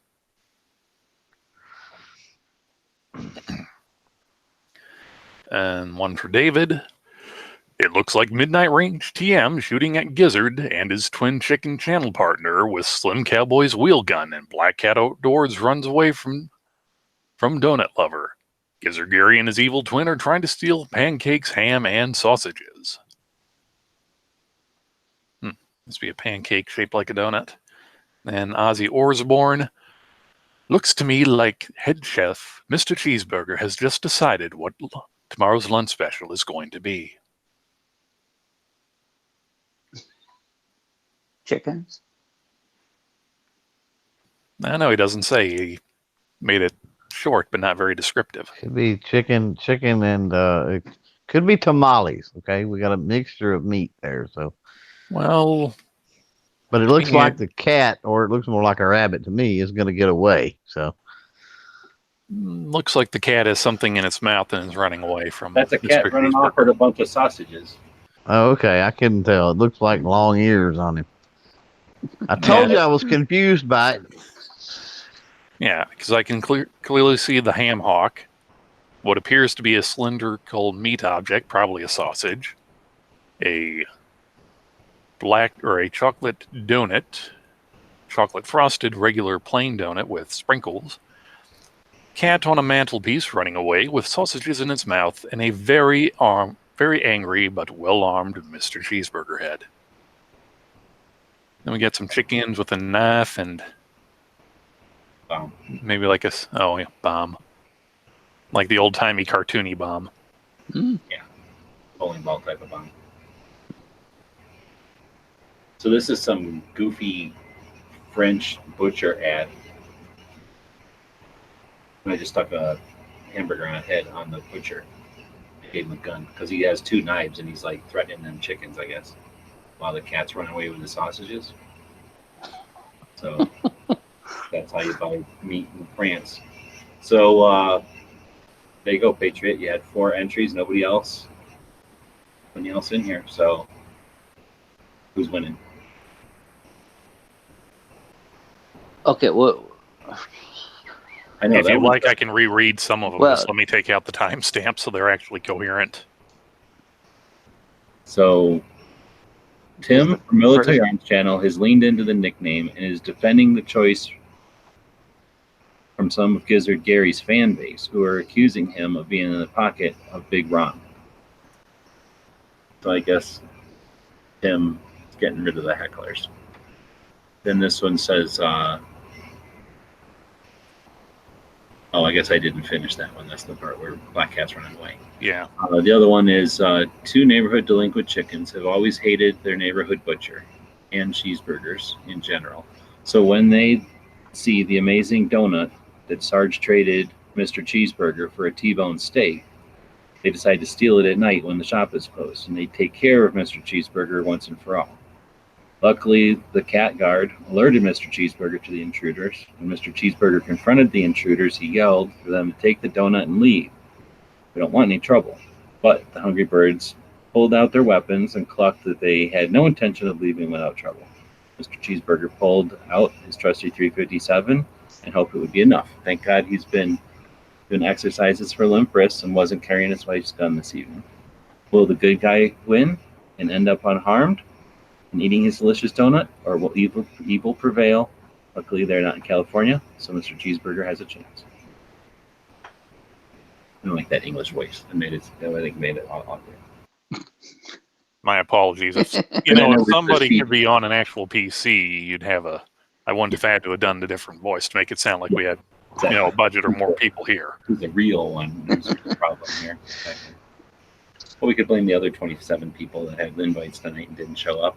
Some of them even in the live chat chatting and not showing up. Everyone can take the blame on it. And then next is Mike's. Next is David. David. Oh, David. It looks like Midnight Range TM shooting at Gizzard and his twin chicken channel partner with Slim Cowboy's wheel gun and Black Cat Outdoors runs away from Donut Lover. Gizzard and his twins were trying to steal pancakes, ham, and sausages.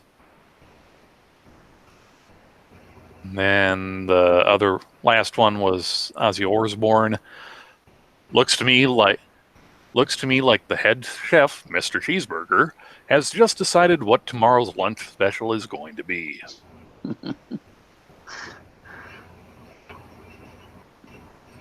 Boy, what a bunch of choices, huh?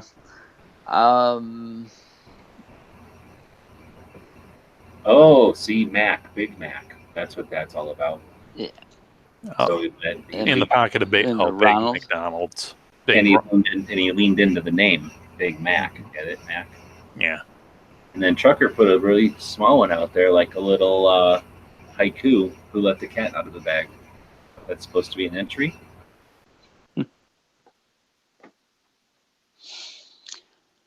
Yeah, I'll probably have to go with Mia's. There's a lot to that one. All those words. She definitely put the most effort into it. Yeah. So, Yeah. if she's still awake, is she still out there?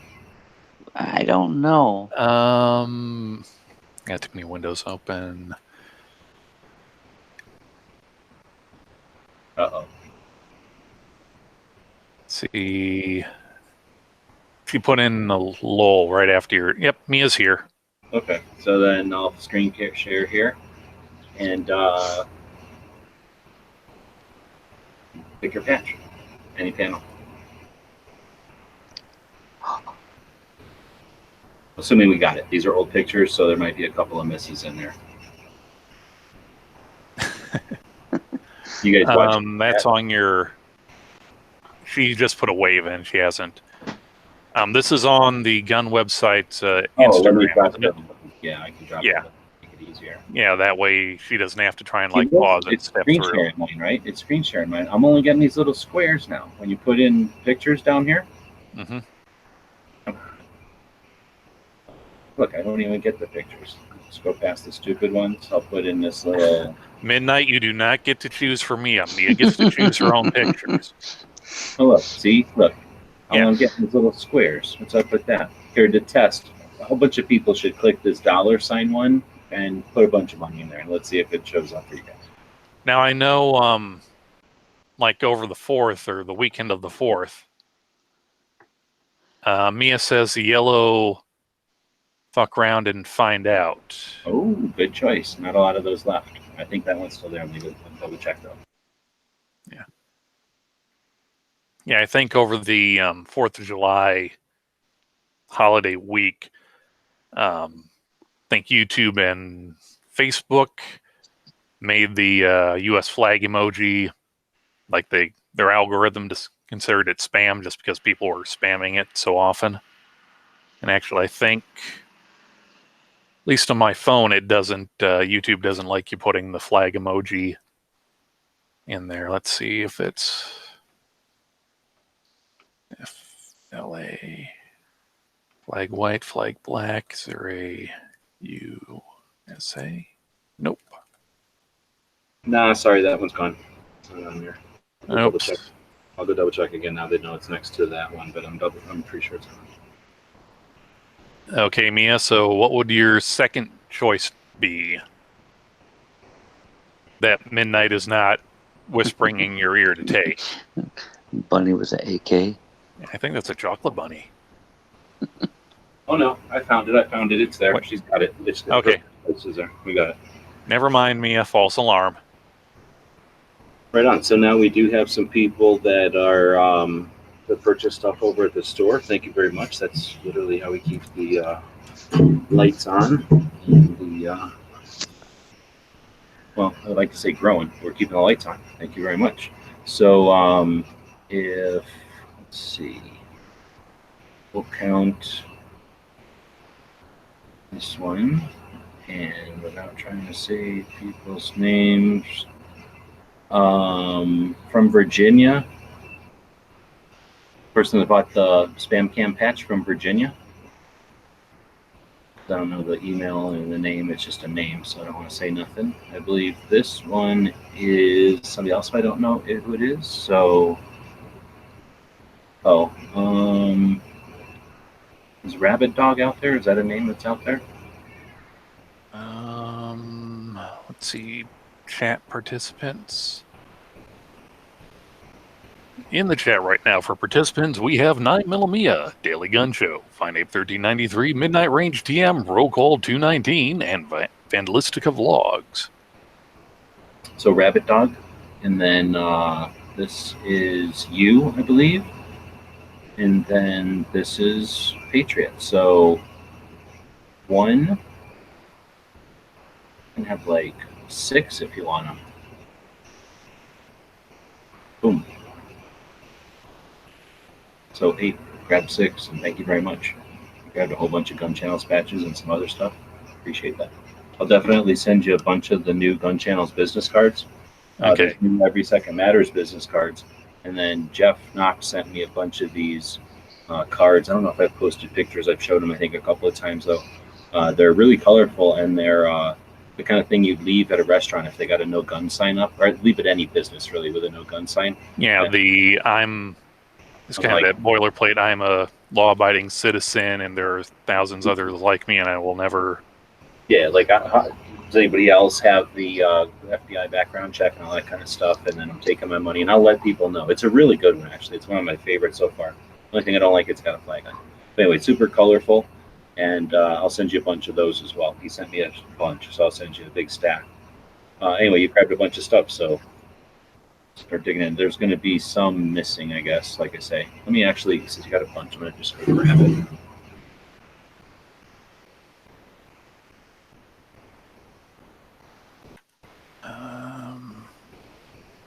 Anyone had a pen here? Oh, wait, I gotta. Okay, we're done with the story, so I can get rid of those. All right.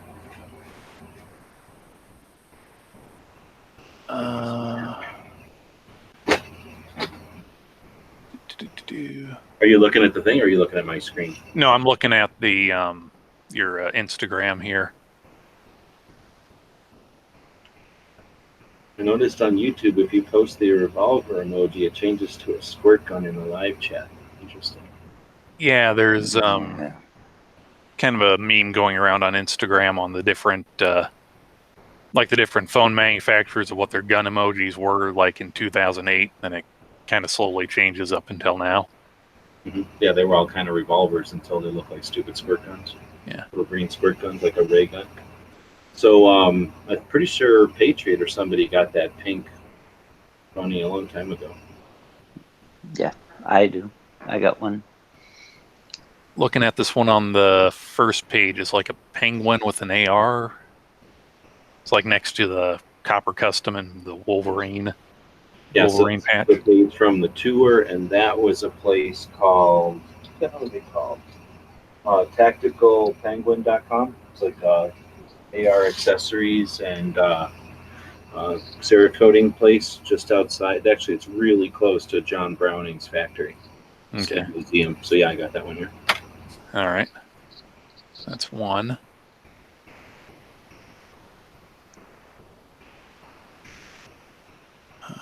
Patriot, what do you want to do for yours today? Uh, I got another mil-spec monkey skull that was underneath the gear when you grabbed them a couple of times ago. is Clover back? Yeah. Well, I don't know. He's here. Yeah. I'm here. Oh, you can't see either.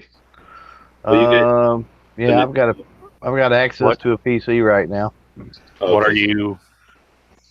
I'm gonna go grab the thing of coffee real quick. Okay. Yeah, I just have one to pick. You see anything cool? Of course. Depends on what you consider cool. I mean, there's. He likes skulls and stuff, so. There's anything. I mean, well, for the skulls, I'm seeing a gear skull then with wrenches underneath it, then like a monkey skull and crossbone. He already Well, has he that. already got the gear.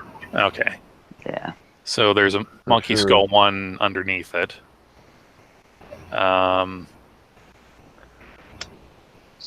see, anything else with skull? There's He already got that one. That's the only one that's a skull he doesn't have. the steer skull. Nah, Well, I get that too. He already had that one Okay. too. What about the one on number 4, the white skull and crossbones on number 4? You talking about the Wii one or the one with the X underneath it? Oh, that's true. There's two of them there. Yeah, because Yeah, one's kind of a 3/4 profile looking down, kind of a simplified skull with like a big Now, like did I Sharpie already marker send X. you Haas's patches? Haas, yeah, I've got the green and tan. Yeah, I'm not talking about the Hoss patch. I was talking about the Yeah. other one. So Like Well, it's a the Wii one here, the other one is Magpul Dynamics, the training division of Magpul. it's I'm a into that Wii one, then. That's like a $35 patch. it's I'm not talking about the Wii one. I'm talking about Yeah. the one to the left of it. Yeah, that's Yeah. Magpul Dynamics. But I already said I'm sending him the Wii one because it's $35. It's fucking Yeah, big. it's He's getting a $35. it's a pretty cool one because it's like This was Skull from and upstairs. crossbones. This was from upstairs in the thing that we were just talking about. Angelina's going to be in. How do they call it? New? No, not next. The pop-up thing, the pop-up preview this year at SHOT Show. We were walking around and these people, I don't know what they are, some kind of tactical place, I guess. Anyway, they had like a girl and a dude skull, and then they were really bigger. The real ones were way bigger than that smiley face. They were the big, kind of really big PVC, and they look sharp. They look really good. There's like 5 layers, like those cost money. And so I'm like, can I grab a couple of these? They said, sure. And I was trying not to be a dick, so I just grabbed one of each, and then one of each of these little tiny matching ones. And then I find out later that the big ones were selling for a lot of money, and these were selling, the big ones I think were selling for 35, and these were selling for something too. So they were one of the more popular patches at SHOT. So it's basically a little baby skull with a mohawk sucking on whatever they call that thing baby suck on. pacifier. Yeah, one of his, and that's a green, and then one of his eyes is crosshairs, but it's like poking out of his head, like if he had a monocle on or something. And then it just says "We Won Tactical" underneath it. It's a little skull. Pretty neat. Nice. Yeah, that was cool. All right, so Ape's got a couple coming. Yeah. And anybody else can still purchase stuff. It's still Friday. I'm still looking at the thing over here. So if somebody wants to buy something, then they could get in on this awesome deal and get 3 patches. This actually works out way better for me because I don't have to guess what patch you might find. Oh, well, you're looking at the Instagram yourself, right? Yeah.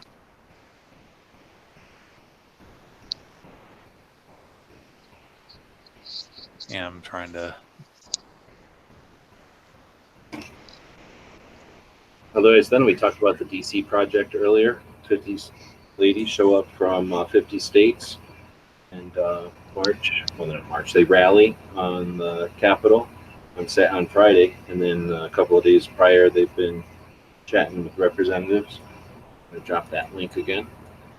And again, they're doing that on their dime. So I would highly encourage people that want to support good, valid, pro-way stuff. Consider supporting some of the moms and grandmas and podcasters, radio show hosts, photographers, boots on the ground activists, trainers. Who else is there? Writers. Lots of diverse. 50. Can you imagine 50 different people, one from each state, and talk about just good business, right? We're like creating 50 airplane tickets plus their spouses probably or friends, traveling, hotels and everything, helping the economy out a little bit.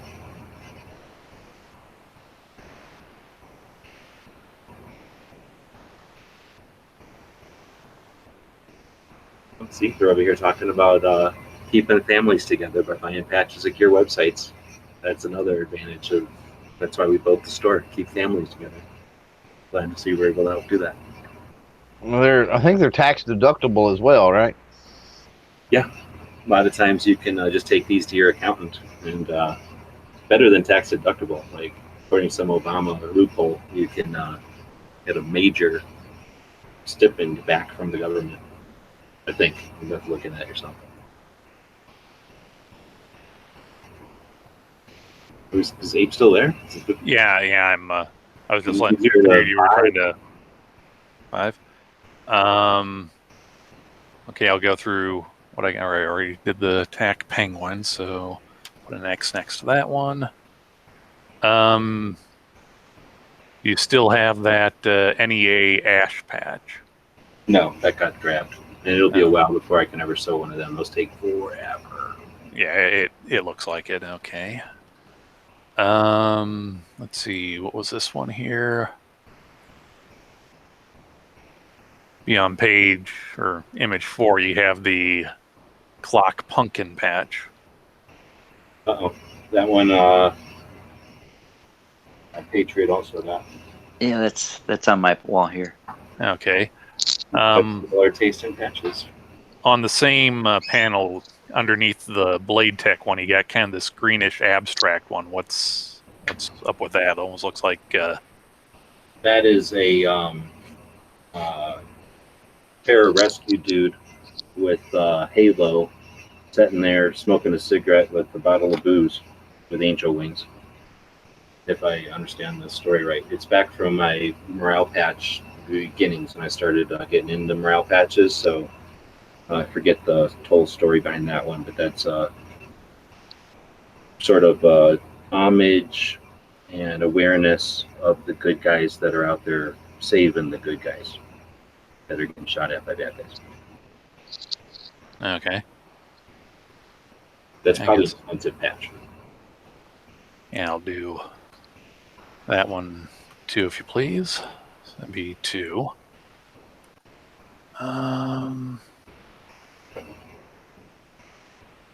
Okay, on panel 5, right up, almost covered by your big number 5, you got this War Eagles. What is it, 517th or 512th Command Ops? 612th Command Ops Division. I have no idea what that one is, but it's yours. Okay, so that's Well, I know that it was made by Combat Patches, but I don't know what the unit is or anything. Some of these were units and like recreations, and some of them were like after the guys retired and did like, I don't know, get-togethers or something. I think because some of them don't look like, you know, I don't know Air Force stuff. But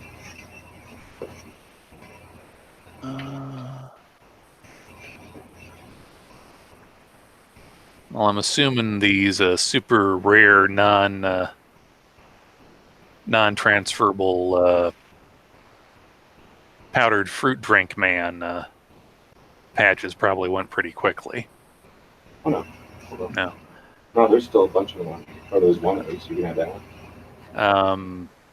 You know what? Hold on to that one because, I mean, yeah, I've got mine for my patch pack, and the only way I'd have or reason to get another one would be to do a giveaway, but I don't really do a lot to do justify giveaways.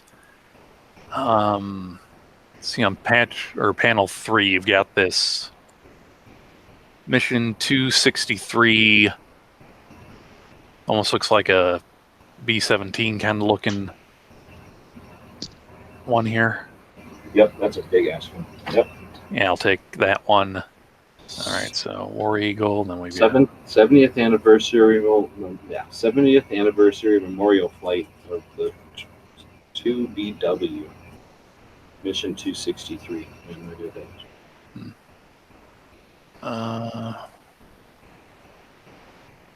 let's see, so that's 4.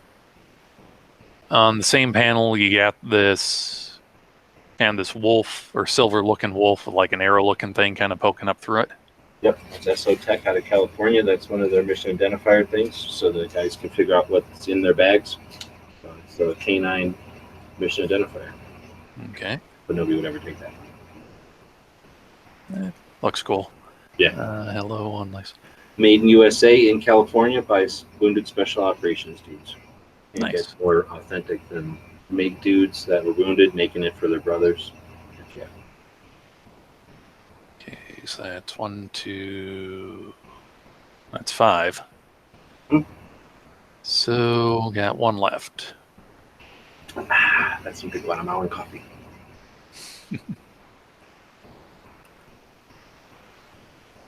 On your second panel here, kind of buried towards the bottom, or actually right on top of your Kool-Aid guy, is that one of those tiny knives stuck on a... You can't have that knife. That knife is the bait and switch. Bait and switch. That's just to get you in the door. Just to get me in the door? Overgame that. That's a little tiny knife. I use that for jabbing people that try to steal my patches. Well, here I thought that was Mellow's, just something that you can kind of slip between her paws and just kind of pop out when needed. I could stick it in her fur. She'd never see it in there.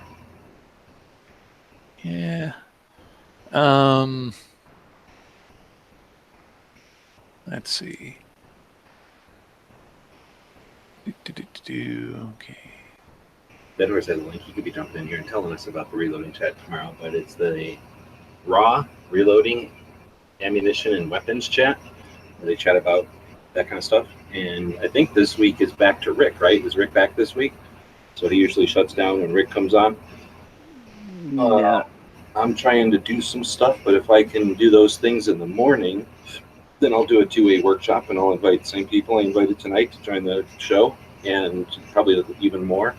And then pretty much everybody but Yuta, because he'll do stuff on Saturday. And then we'll either draw some cartoons or work on something that people have questions about.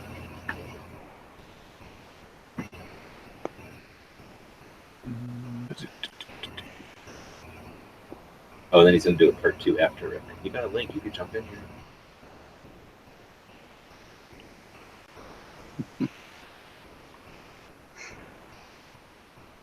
Okay, I just saw it. All right, this is taking so long. We're doing a special bonus giveaway. Clover, you pick somebody from the Gun Channel side who's chatting. He's been chatting. So you're on a computer now? Oh, Pink just jumped in. So, Clover, did you pick somebody yet?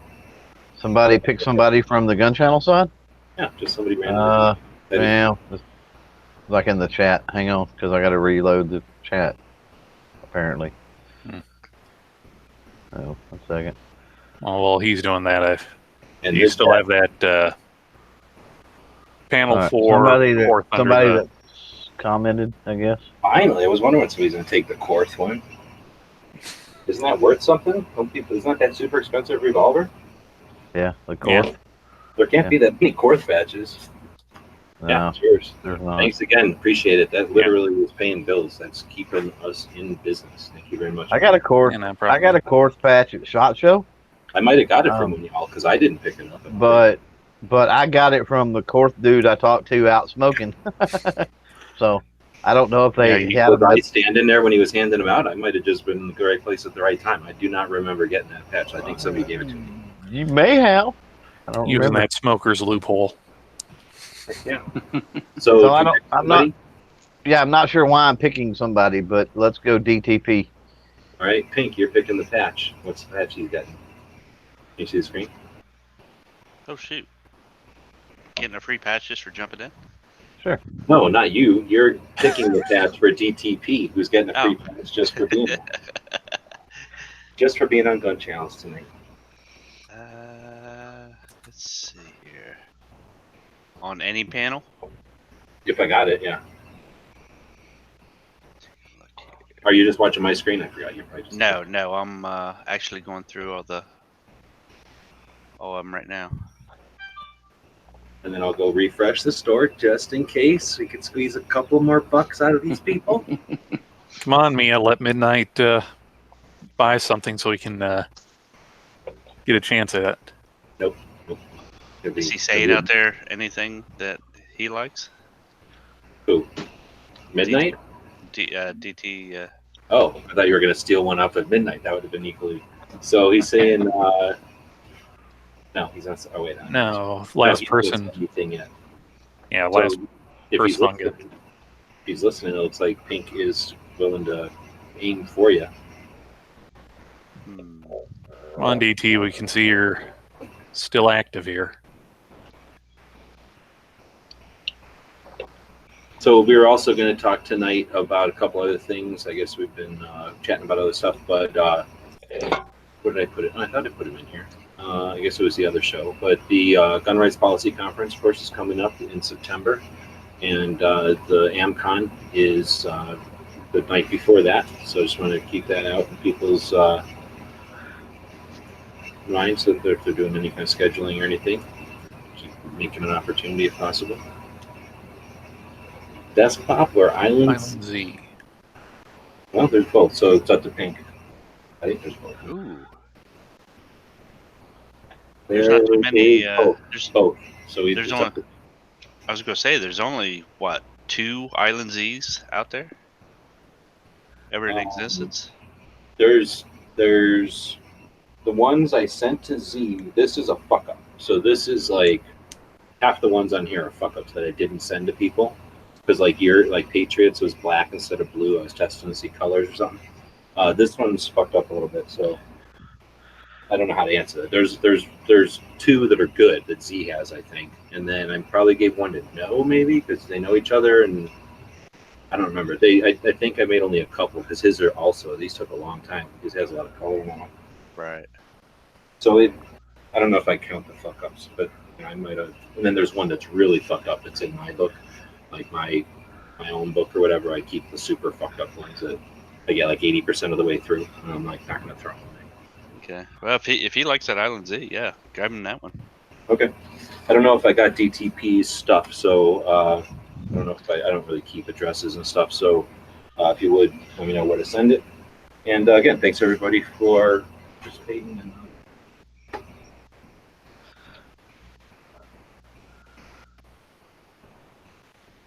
sit down again. Thanks for keeping the lights on. So with that, that's pretty much what we talk about on Fridays.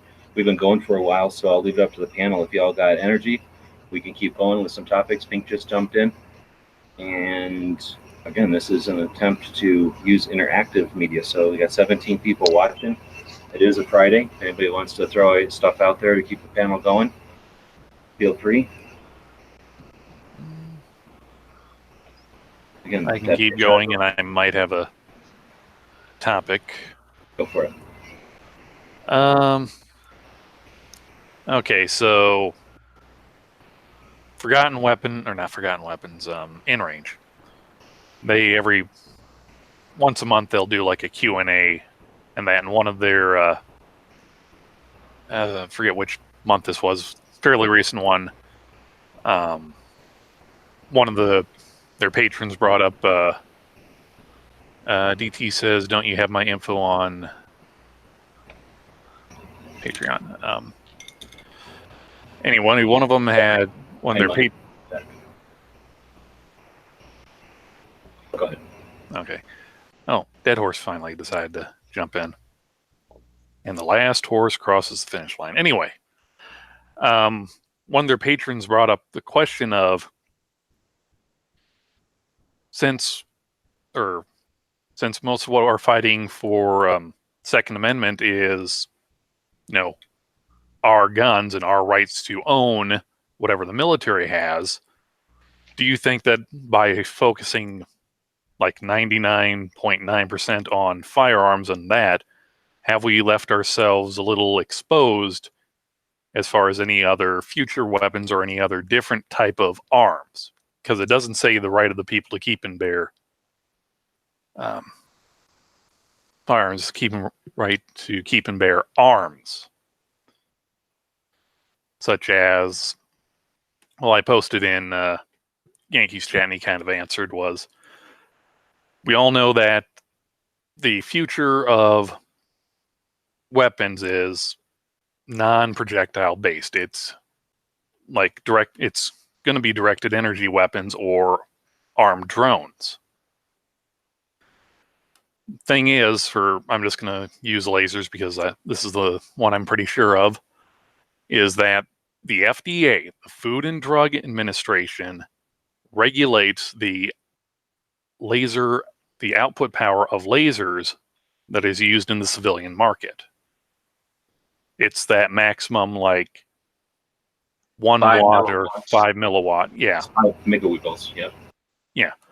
Whereas, and yes, it is right now in 2019, most directed energy weapons or laser weapons that are in the kilowatt range are usually vehicle mounted, but that's mostly because of the technology. I mean, look at your phone or your smartphone. We went from this big old literal brick in like 79, and now we're walking around with what would have been a supercomputer in our pockets.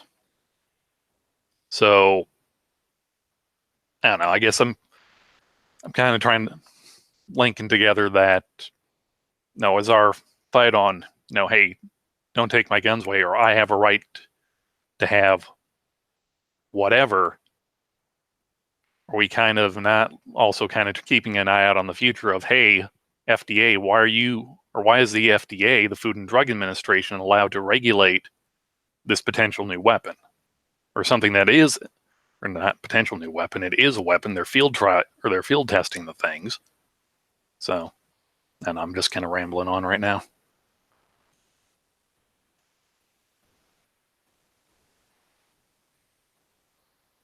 Yeah, I've got a problem with the starting back with the NFA and any other weapons is messed up because that stops the innovation and development.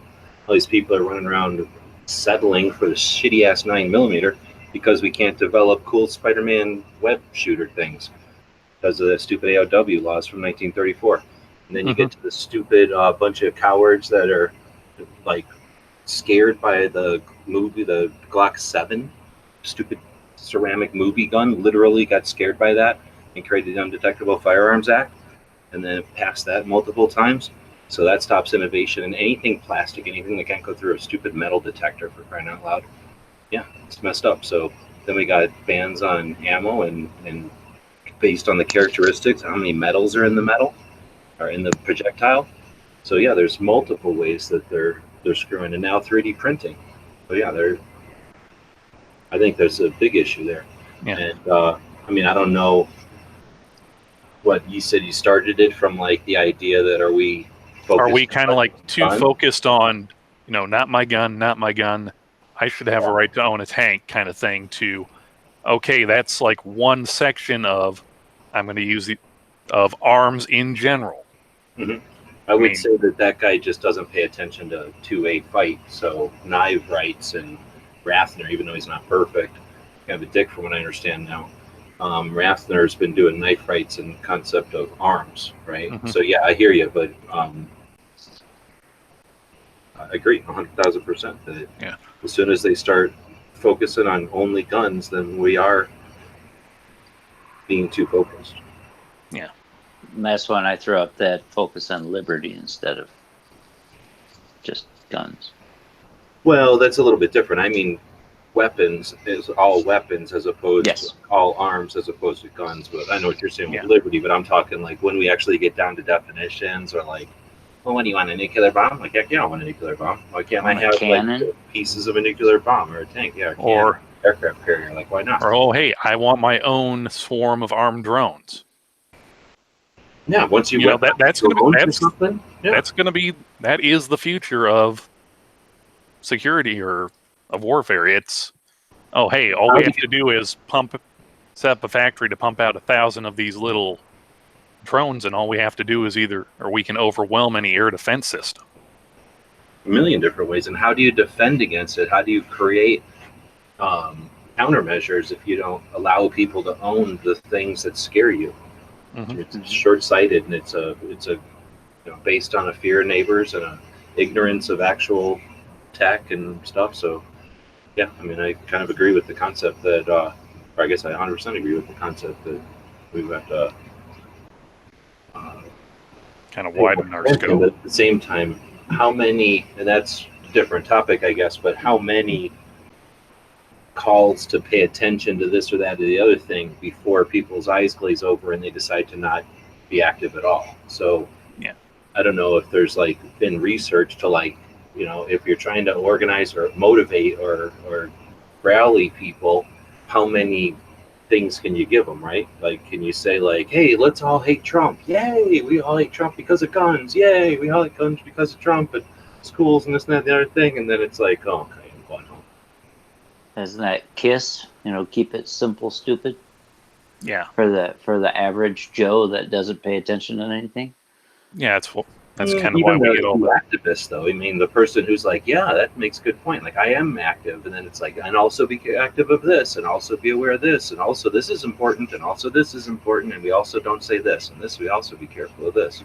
Yeah. It's like, okay, I wanted to be active, and now you gave me all these like rules and things. Like, I'm done. I'm out of here. If I remember correctly, and I'm probably not, I think it was like a documentary on board games, and person who made like Scrabble or another game like that, they figured out that a average person can only juggle like 4 or 5 things or think about 4 or 5 things or simultaneously before it kind of like overwhelms their system. And before you like get the shutdown response or something, like, oh, this is too much for me.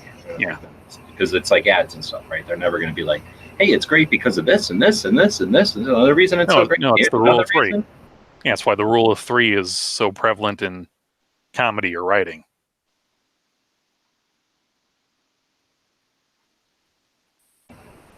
Did you see the Vandalista wrote out here? Off topic, I watched Jurassic Park's Lost World the other day, and they had a 3D printer. I wouldn't even have known what that was when the movie came out. So they don't even have 3D printers in Australia.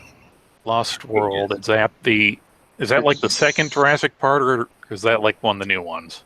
Thank goodness our movies are educating the subcontinents as to what kind of technology is out there. Otherwise, they'd have no idea what kind of technology. They don't probably have any cords going out there with, like, telephones or internet cables. So much water. I think they've got like 1 or 2 lines that go up through like the Philippines and onto mainland Asia.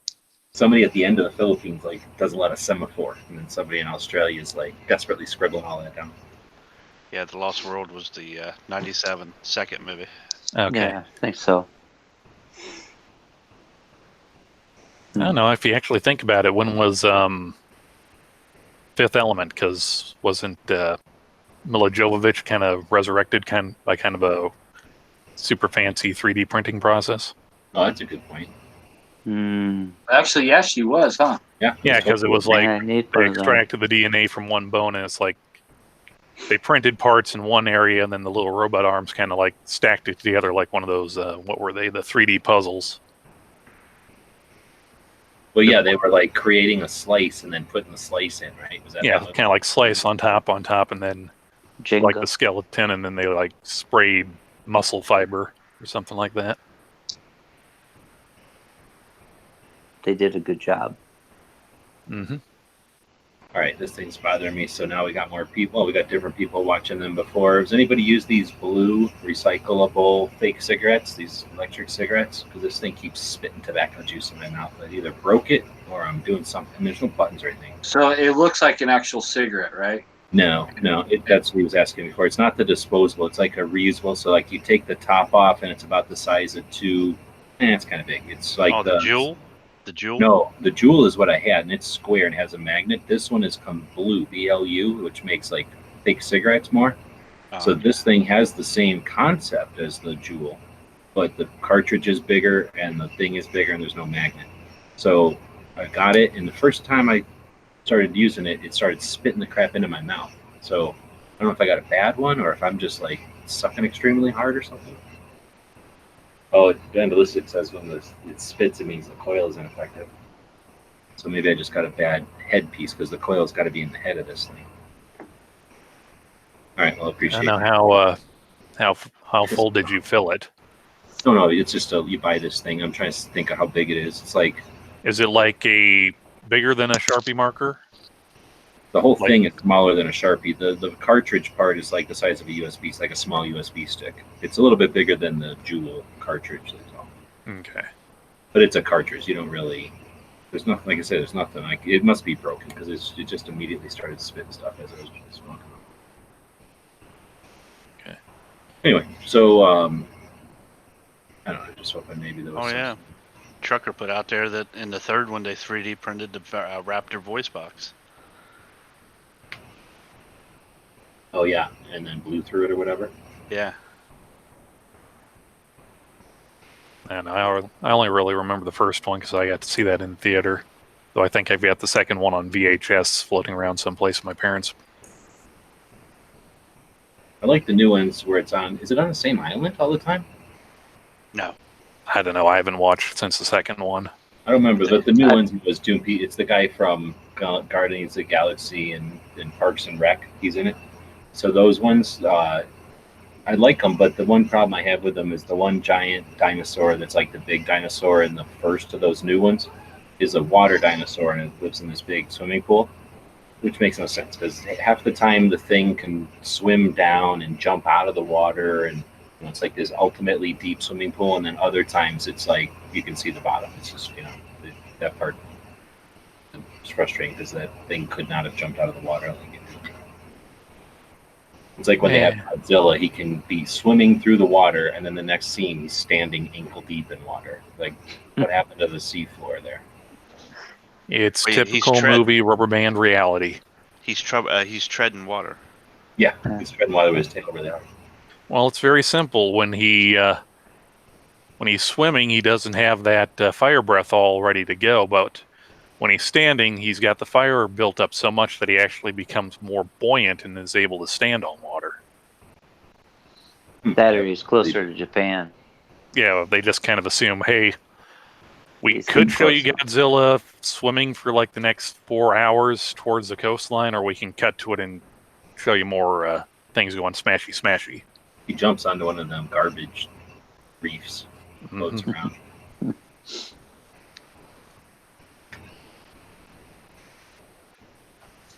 Again, I'm not complaining about the flavor. I've been wrapping a piece of paper towel around it, and puff it a couple of times, and it's not that much different than a cigarette. I don't know what these new ones are different. They have like a different bite to them than the other ones I've had that were more elaborate, like what Pink has. Those things with the coils and all that. They have a different flavor. They taste, well, maybe it's because those things are always like fruity flavored. This thing's just tobacco flavored. Can you blow into it and have the juice come out the other, like the air holes, the other direction? Interesting. Oh yeah, see, that is. So that's pretty. It's big. I had one when they first came like out. a chiclet. Size. Like a chiclet. It seems to me like it's the size of 2 chiclets. So it's kind of like fat and rounded on that sides. Okay. Because I've got one that lights up. Out, I think. What? I got one that's the size of a cigarette, and the end of it actually lights up like it's got a coals, and you suck through awesome. it. I like those when I don't know, maybe like if I'm traveling and all of a sudden I got to be somewhere where I can't smoke, I'll just go buy one of them because they last for a while for me. Mm-hmm. But I don't like throwing them away because you got to throw them away. I just feel like it's a waste of time to throw it away. I don't know. I took one apart before, and it's, like the blues. It's got your metal tube. You got like the fake little coal print on the bottom, and like a little blue LED that goes to the battery, and then apparently what's actually containing your vape juice, it's actually like a piece of cotton. It's almost like a Zippo lighter kind of thing in there. Well, the one I got's got cartridges. Yeah, this is the one you got right here? I can't see it. I'm in. No, that's a Jewel. That's a Jewel. That's what I like better. I had one of those, and I decided to buy this one because, they didn't have a Jewel. And I figured I'd buy a different brand just to test it, and I don't like this one. This one's called BLU. Blue Vape. BLU. But the Jewel seems crazy cool with that little cigarette pack thing. I didn't get one of them, but I might get one of them. It ain't any of that. It's that one where they're holding it in their hand. It's a dumb thing right there. Yeah. So it's like a Jewel, but it's stupid and round, and it looks like a stupid. The Jewel is a magnet at the bottom, so you can just set it on anything metal, and it just sits there. Okay. I mean, and since I already bought this battery, I will buy another set. This whole set of these things is like buying a pack of cigarettes or 2, right? It's like $10 for 4 of them or something. Oh, really? Yeah, because they don't really sell singles. You can only buy 4 packs, I think. Oh, so I'll probably buy another set just to make sure if it's just this tip. But I don't like the form factor. I'm going to go back to the Jewels. But I haven't found the Jewels as much. They're at gas stations, but I don't ever stop at gas stations to buy cigarettes. I usually buy them at stores and stuff. Right. Okay, this is the one I was thinking about. Blue hat. The old style blues that were like a cigarette pack looking. Yeah, so that was the original old ones. Yeah, no, I never had them like that. Those are expensive too, I think. Yeah, because it's the reason why I tried the regular disposable ones. It was like, I can spend $5 on this and see what it's like compared to, that reusable thing's like $50. Yeah, I use the Smock B8 stick. Which one? The Smock SMOK B8 stick. DTP is saying he's got pass out for work, so thanks for getting me all amped up on coffee. And then pass out. There, DT. So, do you guys feel All the right. increased nicotine in the thing when you vape? I'd say yeah, because my problem is when a cigarette, you're kind of like timed, right? You start smoking, and then you either are smoking it or you forget about it, and it ends, right? Like it's gonna have a certain amount of time. I think what 7 to 10 minutes ish, right? This thing, you just puff on it all you want, and it never loses its battery, and it'll just keep sitting there feeding you nicotine. So there's been times with that blue one that I had, the Jewel one that I had, where I'd be in a chat like this puffing, and because it's not a cigarette where it's gonna, be done. Go out or burn your finger. Yeah, I might get all woozy, and I'm like getting that nicotine like illness. Like that happens to me all the time with these things because I haven't figured out, I haven't used them enough to figure out when to stop puffing on them. Does this look like one? What you guys are talking about? No, that's the kind like. I mean, that's the blue, but that's the disposable. Because it's disposable because you take it off and you put it. Oh no, it looks like it's the same form factor as what those blue disposables are. But yours, I think that's like the new blues where you can buy new, a new head unit. I would try that. If those, what do you have to buy the whole cigarette part? Are you buying? No, I've got it. It comes in a little pack that you just peel open, and it's just a small little thing that fits in this portion. I don't know. I've had this here for 6 years or so. Oh, okay. This was a while. It was bought on base, one of them army bases. Yeah. Okay. So that's the original styles. Like that's because they were trying to emulate cigarettes, and they figured out people don't care, and they've turned them into little squares. So they look like a Bic lighter kind of now, or actually, they look like those cheap Bic lighters now. Okay. Or at least they're that size. But it's the same concept, except now you don't have to unscrew nothing. They just plug in. But that form factor would be great. The problem is that everybody I know that ever had them, the batteries didn't, they lasted for a while. Not like this thing, I can puff on it literally while I'm driving. Like, I'll puff on it until I get ill or I'm done. I don't always get ill. Sometimes I'll just get enough nicotine and quit puffing on it. But I'll be able to puff on it like all day long driving and still have battery left over. Like the batteries just don't wear out on these things compared to how much you're using it.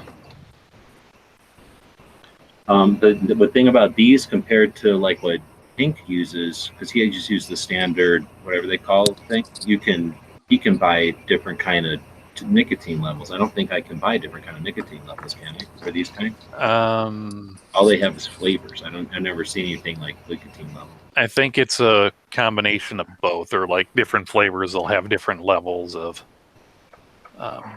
nicotine. Well, no, yeah, when I opened it up, it says Gold Leaf 2.4%. So this is a 2.4% one. Yeah, I know. Like the bottles of juice, you can get whatever level and whatever flavor you want. Well, you can usually you can only go up to 6 milligrams of nicotine. I don't know why you want this 2 point whatever is plenty for me. But see, like out there in Vegas, there was a shop that mixed their own juice, and he said I could have went up to 24 if I wanted. Oh, yeah. That's either you're looking for a way to make yourself sick, kill yourself, or you're really, really frugal and want, hey, I want one puff of this to be equal to my daily half pack. Right.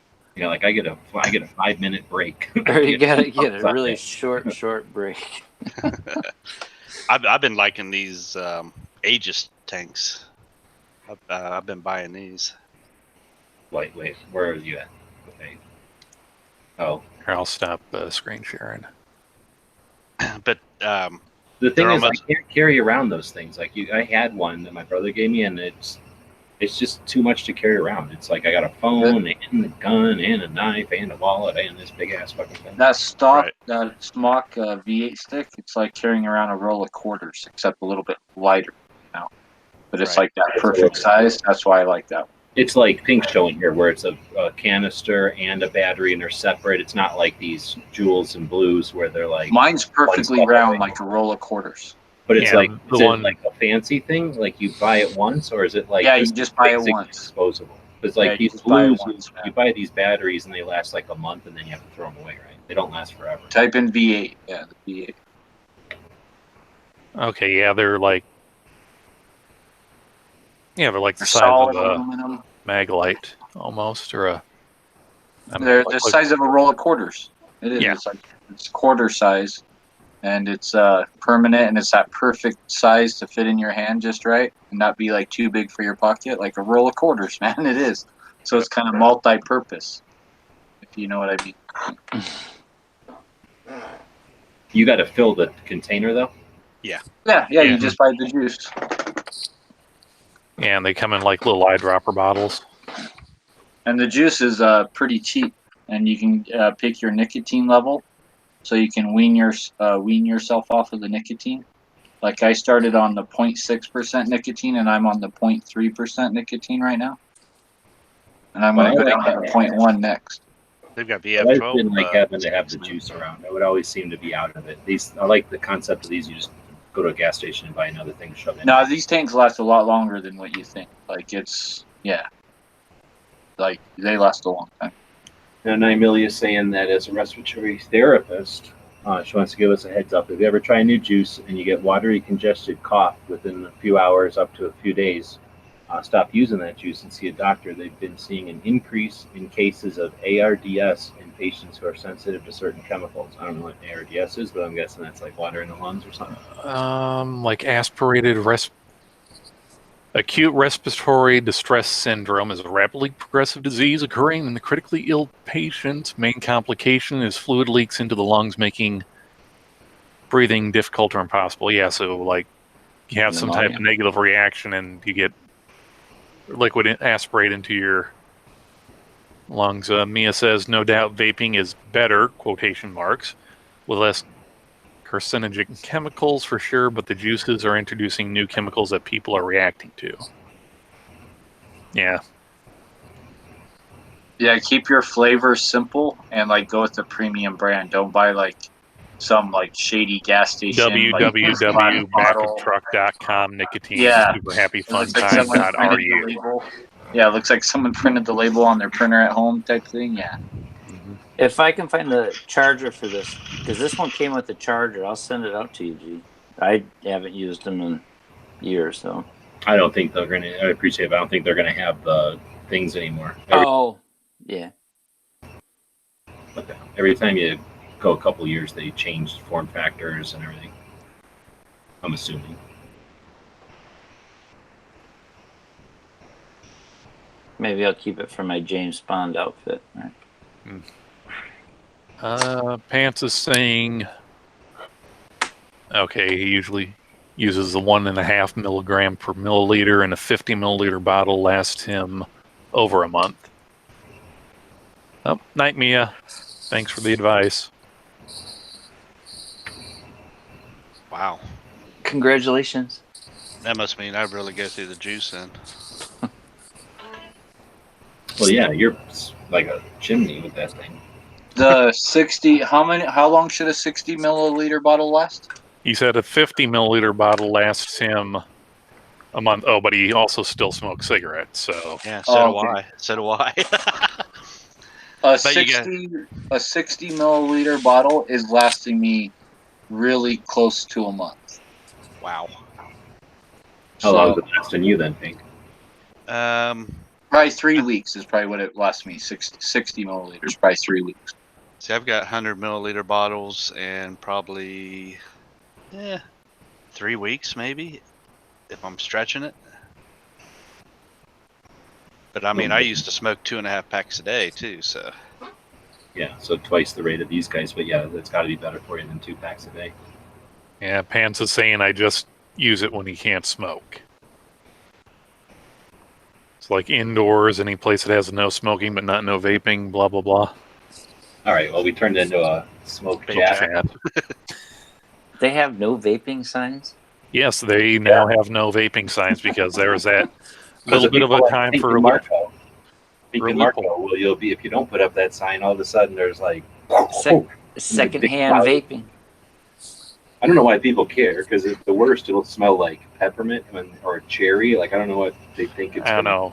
I think it's like a corporate image type of thing for most people, or insurance of, well, you have a no smoking, so we don't like vaping either, so you have to put up the sign. Oh, Dead Horse is showing off his roll of quarters he smokes. Oh, that's pretty big.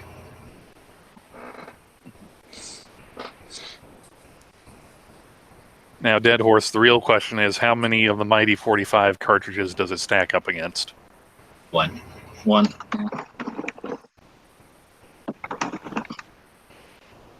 No, I'm telling you, it makes it. I like this one because it's kind of dual purpose. It makes a nice little handy, like fist pack. Like it's perfect size. No, it is. Yeah. And it's definitely more than like this thing is just like holding nothing. It's like holding Like a little trace or something. Sharpie. I've personally carried a little Coast flashlight for years and years and years because it was that exact size of a roll of quarters, right? Yep. And so for that exact purpose, being dual purpose, and this fills that role. Like now, I feel like I can carry other flashlights now. Plus, on the bright side, if the first strike doesn't work, the reservoir will probably break, and then you have yourself a nice sharp edge. Yeah, exactly. Or those polycarb now instead of the Pyrex or whatever they used to be. Well, mine's definitely glassed. Yeah, the smoke tanks are little glass tanks. Yeah. All right. I'm going to end it because it's got to be a little under 100 now, but it's getting to be miserable.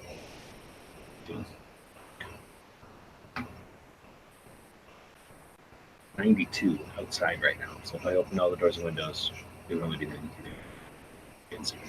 So I appreciate everybody joining us, but it's getting late, and Clover hasn't said nothing, and You got into a vaping chat. What am I going to say? Has anybody else got any other topics? There's 15 people out there. No splash water on myself. I'm really asleep. I've been drinking coffee. I'm just hot. So, anybody else got anything? I'm always putting 225 in there. Apparently, General Relatively is all about his alcohol, tobaccos, and firearms.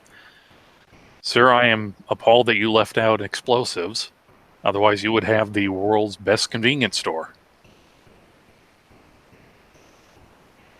Yeah, Clover's over there piping. They don't make a vape that looks like a pipe yet. Pipe. They do. Oh, they do? Yes, they do. But it blows bubbles out. No, they make it's. I mean, the form factor of any vape is you've got your reservoir, you've got your heater, and you've got whatever you suck on. It's not like an actual thing where it has to be lit in a certain geometry to work. Kind of defeats the purpose. I mean, You just like playing with fire.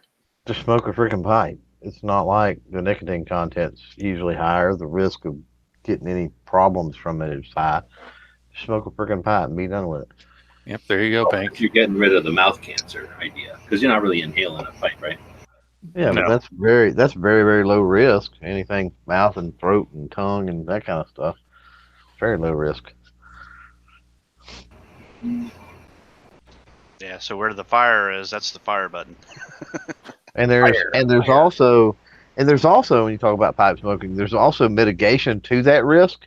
One of the mitigations is like don't always have something to drink. I mean, be drinking something while you're smoking because the cooler you can and the smoke is better the cooler it is anyway. So, the cooler you can keep your mouth and all of that. So have some water to sip on or a soda or, but I'm not going to recommend alcohol, but I mean, you certainly can do that. Just something to Your keep favorite everything beverage of cooled down. choice, whatever pairs And well with what you're smoking. That heavily mitigates the chances of mouth cancer and stuff like that. One thing I'll say about I like that. One thing about what 9mm was talking about, we heard a news report about something similar here, but it's all young kids that are showing up in the hospital with those problems because the young kids are not just like smoking it or vaping it to get the nicotine or whatever. A lot of them are doing it for tricks. So they're like inhaling a huge amount, right? Like an unbelievable amount and blowing out these big clouds and stuff. Yeah, kind of like wanting to blow smoke rings. They're doing cloud animals out of their vape smoke. Oh, dude, yeah, I've seen some really, really cool smoke tricks. Like, yeah, really neat stuff. Yeah, it makes sense. Kids are looking for playing around like that all the time. wonder if they just get the non-nicotine, because you can definitely get just the flavored stuff.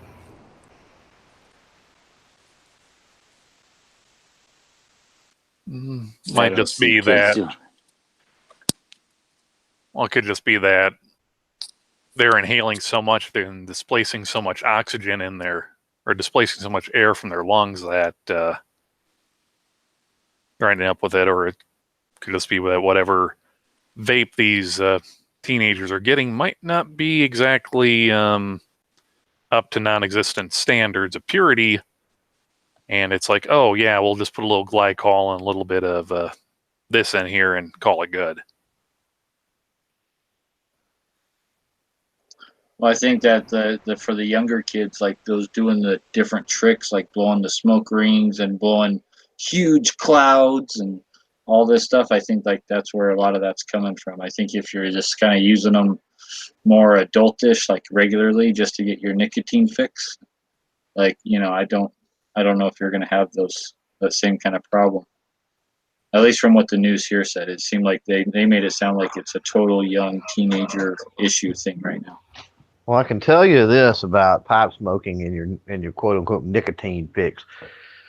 First of all, unless you get into some of your heavy Englishes and stuff like that, most of your Virginias and what they call aromatics, the ones that really smell good and the room note's good and the flavor's good, most of those are aromatics, very, very low in nicotine. So, you know, if you're addicted to nicotine, it's a good way to start to wean yourself off, because you're still getting a little bit, plus you're getting the overall experience. But I will say this: if you do decide to partake of some of the Burleys, some of the English, some of the heavier nicotine tobaccos, don't worry, because it will tell you when to quit, because when you get too much, it'll make you sick. I've often bought like an ounce of tobacco from the smoke shop and try to smoke it through like one of my grandpa's pipes, and it's always either like way too dry of stuff or like way too wet of stuff, and it just never seems to like work good for me. Yeah, it depends on what you're buying, quite honestly. You know, how cheap it is. It depends on how it's packaged too. Makes a difference. Tins are a whole lot better than pouches. Pouches don't keep very well. They're somewhat porous. I mean, even some of your better pouches that are kind of like almost got like an aluminum foil lining and stuff like that, and they're seemingly sealed fairly decent. But most of them is just in like cheap cellophane or something. So I've been buying this stuff. It's in like glass jars. You walk in there and there's like big glass jars. Well, that's it depends on how much of those get opened and how much air gets in, and depends on how well there's a whole big. I could go on and on and on about cellaring tobacco and keeping it. Once you open a jar, I mean, you need to have what is the stuff that takes the moisture out of the air and desiccant. Yeah, the desiccant. You need to be able to use the desiccant and some stuff like that to kind of keep some of that regulated, or it will dry out. They will dry out, but they can be rehydrated. Being dried out is better than being too wet. But a lot of tobaccos, people make this mistake, and they'll go out and they'll get a tobacco, and they don't understand the way that it works in the culture. Because, like, for example, a wet tobacco that you get, you actually set that out on some paper towel or something like that, and you actually kind of dry it a little bit, and then you smoke it. And that's just part of the just being like keeping the bag open. I just like let the bag sit open. Yeah, it works the same way with some of them are really dry, but the process is to get you like a damp paper towel and get get however many pinches it takes for your bowl and put that in that damp paper towel and kind of roll it up and put it to the side for a little while, and then you smoke it. One of the ways you can get around that and get a good there are blends that straight out of a tin, or something like that. I mean, you can basically pack. Can you recommend like any major brands that I might be able to find? Some of that Colt stuff might be a good good stuff. All right. They're Peterson's. Peterson's is pretty good. If you get into who else is it? It just depends on what you like. What do you like? The aromatic stuff, like the more of the flavored stuff, or more of like a traditional hardcore, almost like a cigar type tobacco? Camel Lights. Yeah, well, that ain't happening. Um, There's nothing that tastes like crap. So, if you're looking for a pipe tobacco that tastes like something like cigarettes, you can smooth, like forget it. something smooth. That's not if hard. if you're wanting to Yeah. try something that's kind of readily available, maybe give the half and half a try. Something smooth is going to be, something, anything with a chocolate topping is usually pretty smooth. Especially if you get like What's a the chocolate. top? Well, I mean, when they do the tobacco, they top it with like aroma and flavor, right? On your different ones. So if you get something that's like a chocolate cherry or something like that, it's really smooth. Also, like a cherry can be really harsh. Cherry is like your most popular. Like way back in the day with old school like Prince Alberts and stuff like that, you basically had regular tobacco and cherry tobacco. That's like all you had. Oh, excuse me. Do you have Prince Albert in a can? No, I already don't. let him out. I don't. I'll let him out. He's running around in the yard. But Is your refrigerator running? your refrigerator running, yeah. But the cherries, you got to watch cherries because cherries can be harsh. But one thing that I do, if I ever run across a harsh cherry, and I keep some extra tobaccos laying around so I can kind of blend my own if I need to. And one of the ways that I cut the harshness of a cherry, and it really does mellow it out, is I'll mix a little bit of vanilla or a little bit of chocolate in with the cherry. So, if you go out, for example, Captain Black is a really popular one that you see around a lot. Now, with that said, you're asking about a good one. If you were a fan as a kid of Big League Chew bubblegum, the grape Big League Chew bubblegum, that's exactly what Captain Black grape smells and tastes like. Exactly. It is freaking amazing. And it's in a purple, obviously. Are you concerned that you're accidentally gonna not be paying attention and take a big chaw of that and act like try to chew it? Yeah, you kind of want to because it does bring back memories of that. I hadn't had any of that in years, but it brings back memories. That's a good one. Also another one that's readily available, and it really doesn't have any type of topping. It's just like it's a light and dark blend of Virginia tobaccos. It's one they call Captain Black Royal. It's in a blue pouch, like a navy blue pouch. And it's a pretty smooth smoke. It's pretty good for Captain Black. Now, the Captain Black Cherry is kind of harsh, to me, anyway. So that's one if you're looking for something more smooth. Now, the smoothest one, I think that there's two. There's one I blend my own, and G smoked some of that before. And it's a recipe of one that they don't make anymore that they used to call Hobbit's weed. And they quit making that. The deeming laws, which has to do with tobacco, changed.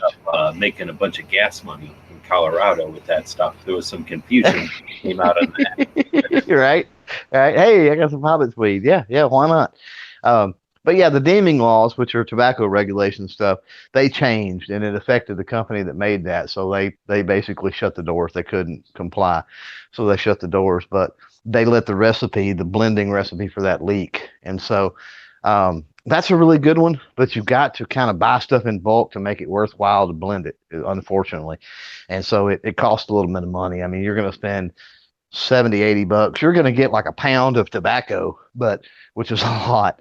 But you're going to have to spend potentially $70 or $80 to buy the individual components and get them here and mix them, because inevitably your pipe tobacco distributors or stores, there's not going to be one place that has everything in stock. Never. You will wait literally for years trying to time that. So you're going to have to get it from like different sources. The other one is one made by a company called Colt. It comes in a tin, and it's called Blood Red Moon. And I swear to you, that stuff tastes and smells like a cherry Coke to me. It's freaking amazing. Very, very smooth, amazing. So I don't know. Yeah, I can talk about pipe stuff and pipe tobacco as much as y'all just got through talking about vapes. So you don't want to let me keep going. Dad, don't know if you're on your phone or a PC. I just dropped a link in the Yeah, side. I'm back on my phone. What was it? Was it something private or? No, for a dead horse or something smooth for pipe tobacco. Oh, for dead horse. Yeah. Yeah. What was it? It's the Middleton Apple pipe tobacco. Okay. I remember it being real smooth, but apparently Pipe and Cigars doesn't carry it anymore, and I'm seeing it like out of stock in a lot of spots. So yeah, it makes me wonder if Middleton. I don't know. Middleton's bad. That's the same one that does. Middleton does the Prince Albert. Yeah, they also do. What am I thinking? Dang it. The little black and mild cigars and stuff too. Yeah, is Middleton. Yeah. I don't know. I just remember it being like real smooth for an apple. I've had an apple pie tobacco before. I haven't had anything that was branded as an apple. Actually, I think it was like apple pie a la mode or something. It was a special blend that Pipes and if you're familiar, obviously, with Pipes and Cigars. Yeah. It was one of their Rust monthly blends or whatever years ago, and they don't have it anymore. But man, it was pretty good. And that's the only experience I've really had with an apple. Peach is pretty darn good if you can find some peach stuff. Yeah, any of the. All right. Yeah. Anyway, so we can get off of tobacco and vaping because Lena jumped in. We were just chatting about you. I don't know if your ears were ringing, but you got the booth upstairs. I don't know if you want to talk about that at all. Yeah. Well, I don't know much about it yet, but yeah, I got the booth upstairs. Was it a competition thing, or was it like first come first serve, or was it like you had to wait in line? Well, so I applied for like the normal floor, and I guess by the time I did it or whatever, which I kind of did quick, but I guess there's already a wait list. So today they sent out these an email saying like, hey, you're still on the wait list, but we have this, area if you want to do it. First come, first serve. Here's the info, blah, blah, blah. So I did it, and I kind of thought I wouldn't get approved for any of it. But, yeah, I submitted my application. They called me and emailed me, like, within an hour. And then I paid for it, and that's it. I think I get assigned a booth in the next, like, week or something.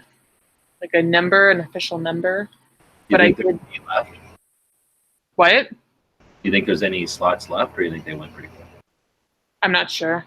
I don't know how many. It said that last year they had like almost 250 booths in that area. So I don't know if it's bigger this year, but it sounds like. I think they expect it to be bigger. I mean, I thought it was kind of popular last year. There was I also think that there were people who were in the showcase, the supplier showcase, and they were there for that also. So if they're moving the supplier showcase to the other building, then it might not be an option for them to be in both. So that might have removed some of the booths. And they could have easily just get rid of those ends, like those stupid ends that were for no reason. They didn't have booths set up on both sides of that big room. Yeah, so who knows what that'll be like. Hopefully it's cool. I submitted all my logos and stuff like that for they put you in that, that printed book and the app and all that. Awesome. Which logo did you go with? The black on orange. That's probably a good one. So that's I guess for the app it's the circle, and then for the printout it's like a bar or whatever. They had all these like questions you had to fill out and stuff like that, so they stick you in all the print and web material. So that should be cool. Now, did you go and look around at some of the, I don't know how you're, well, we don't have to talk about the details if you don't want, but did you look around at other booths last year and have ideas already? or are you just going to start from scratch and come up with something? I don't know. I was thinking about like, so what do I want to like show, right?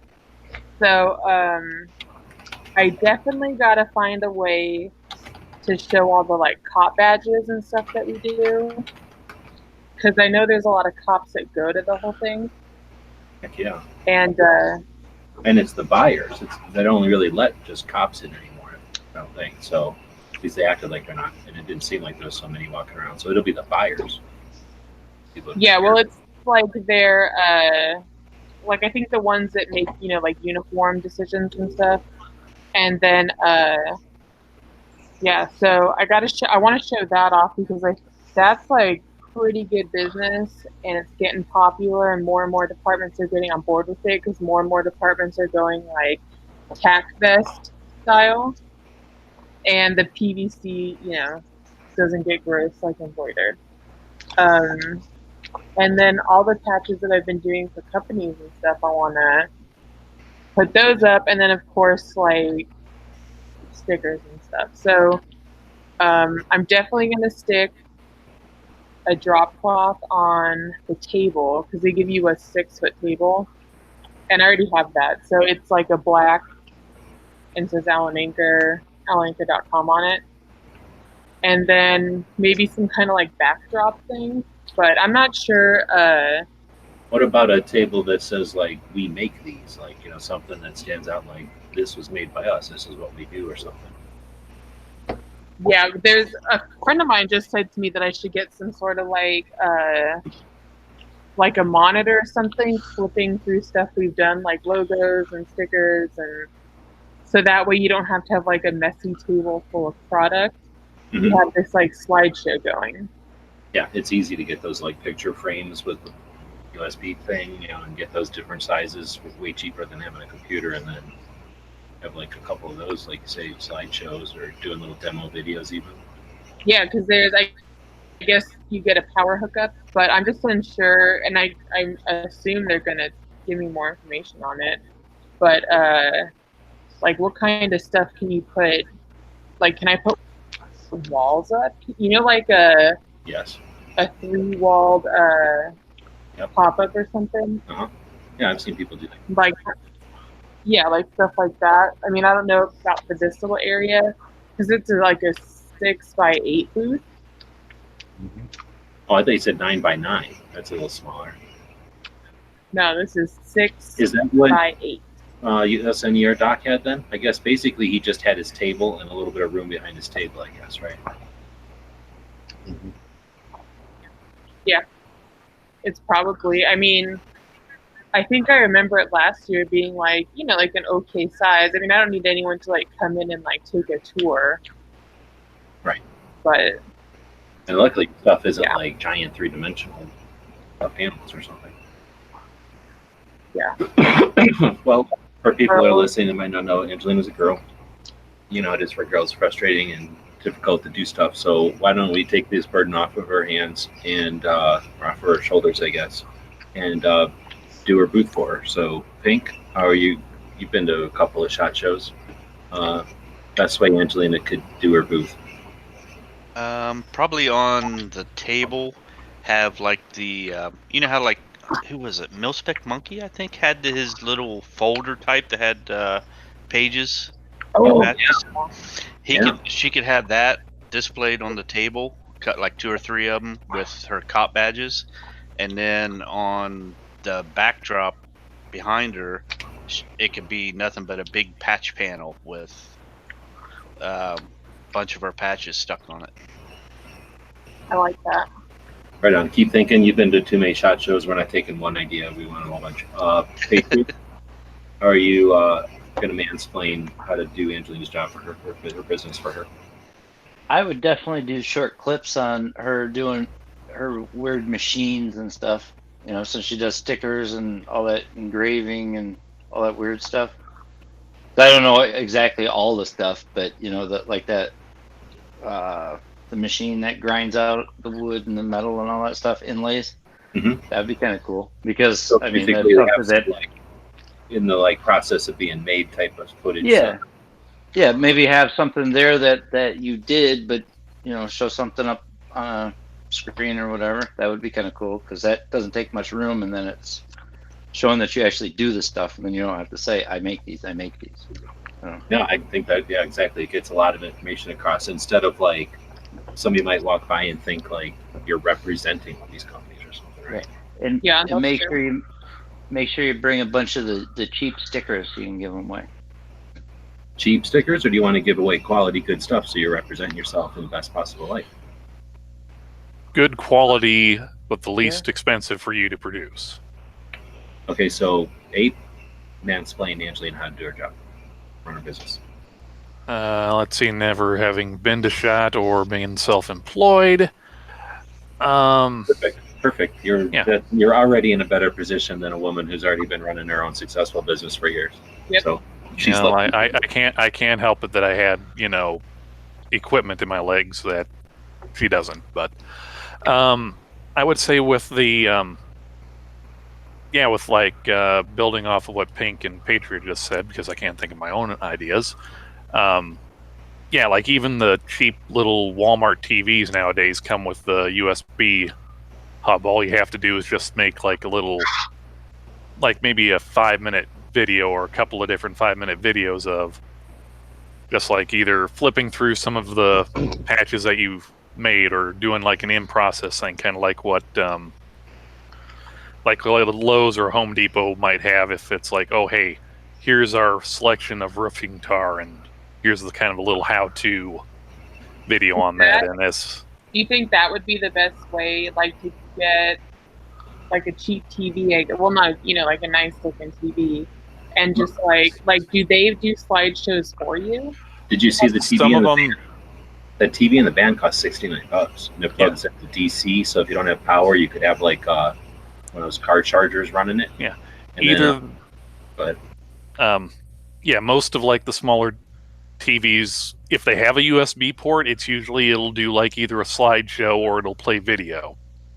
Or if you want to go real cheap, you could get hold on here, I'll bust my camera. How about I get off of what I'm looking at there? Don't bust your camera. It's not worth it. No.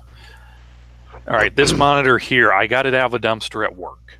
Okay. Cleaned it up. If let's see, what are they called? During lunch, he took the monitor off his desk and threw it in the garbage, and then after work, he found this monitor in the garbage. No, because we got some all new in one units for sitting up on the shop floor. But no, you can get a little computer. It's called a Raspberry Pi, or if you want one and want me to program it, I can send you one of my old ones, and you can just set that up to hook it up to here, just like have it strapped to the back of the monitor, and then just have it do the same continuous thing. You're doing the same thing. One's going to be a little cheaper, but a little more fiddly of kind of getting it set up or that. And then the other one's going to be maybe a little more expensive, but each kind of the software that different televisions use might not let you do like a loop repeat. It might With the Pi, could you do a slideshow of like 500 pictures and like 30 videos, and it'll just rotate all of them? Yeah. I was just going to say, just those little a thing that did that, like a little box that you'd plug into a TV, and we used to use that at the gun shop to just run through pictures, right? Yeah, so because it'll totally just take whatever media is on there. If it has audio, it just plays the audio. If it's just a picture, it just kind of transitions, fades through. Yeah, because these little Raspberry Pis, they're basically, they're computers on a credit card size board. Without running all the tech, there's got to be 7 different ways that you can accomplish this for like less than $50 per monitor. Well, yeah, these, like I said, if you can find like a used decent looking monitor, or if it's not decent looking and you don't mind like just giving it a quick, like the bezel, just a quick shot of cover up paint. And then those Raspberry Pis, like I said, I think like the newest ones that just came out are like $50, but the older ones you're talking $25-$30. Dang. You just need to provide your a USB power connector, like what comes with a regular cell phone, not the C type that's the either way, but the one before it, and then just a cable like an HDMI cable to hook it up to the monitor, maybe an adapter. That sounds pretty easy. And then for if you're wanting to do like a wall of patches or that, I actually just put this up today. What is that, though? No, this right here is a freaking clearance or Walmart clearance just blackout shade that wasn't really a blackout shade. No, this right here is one of those carpet panels that are like it's self-adhesive on the back.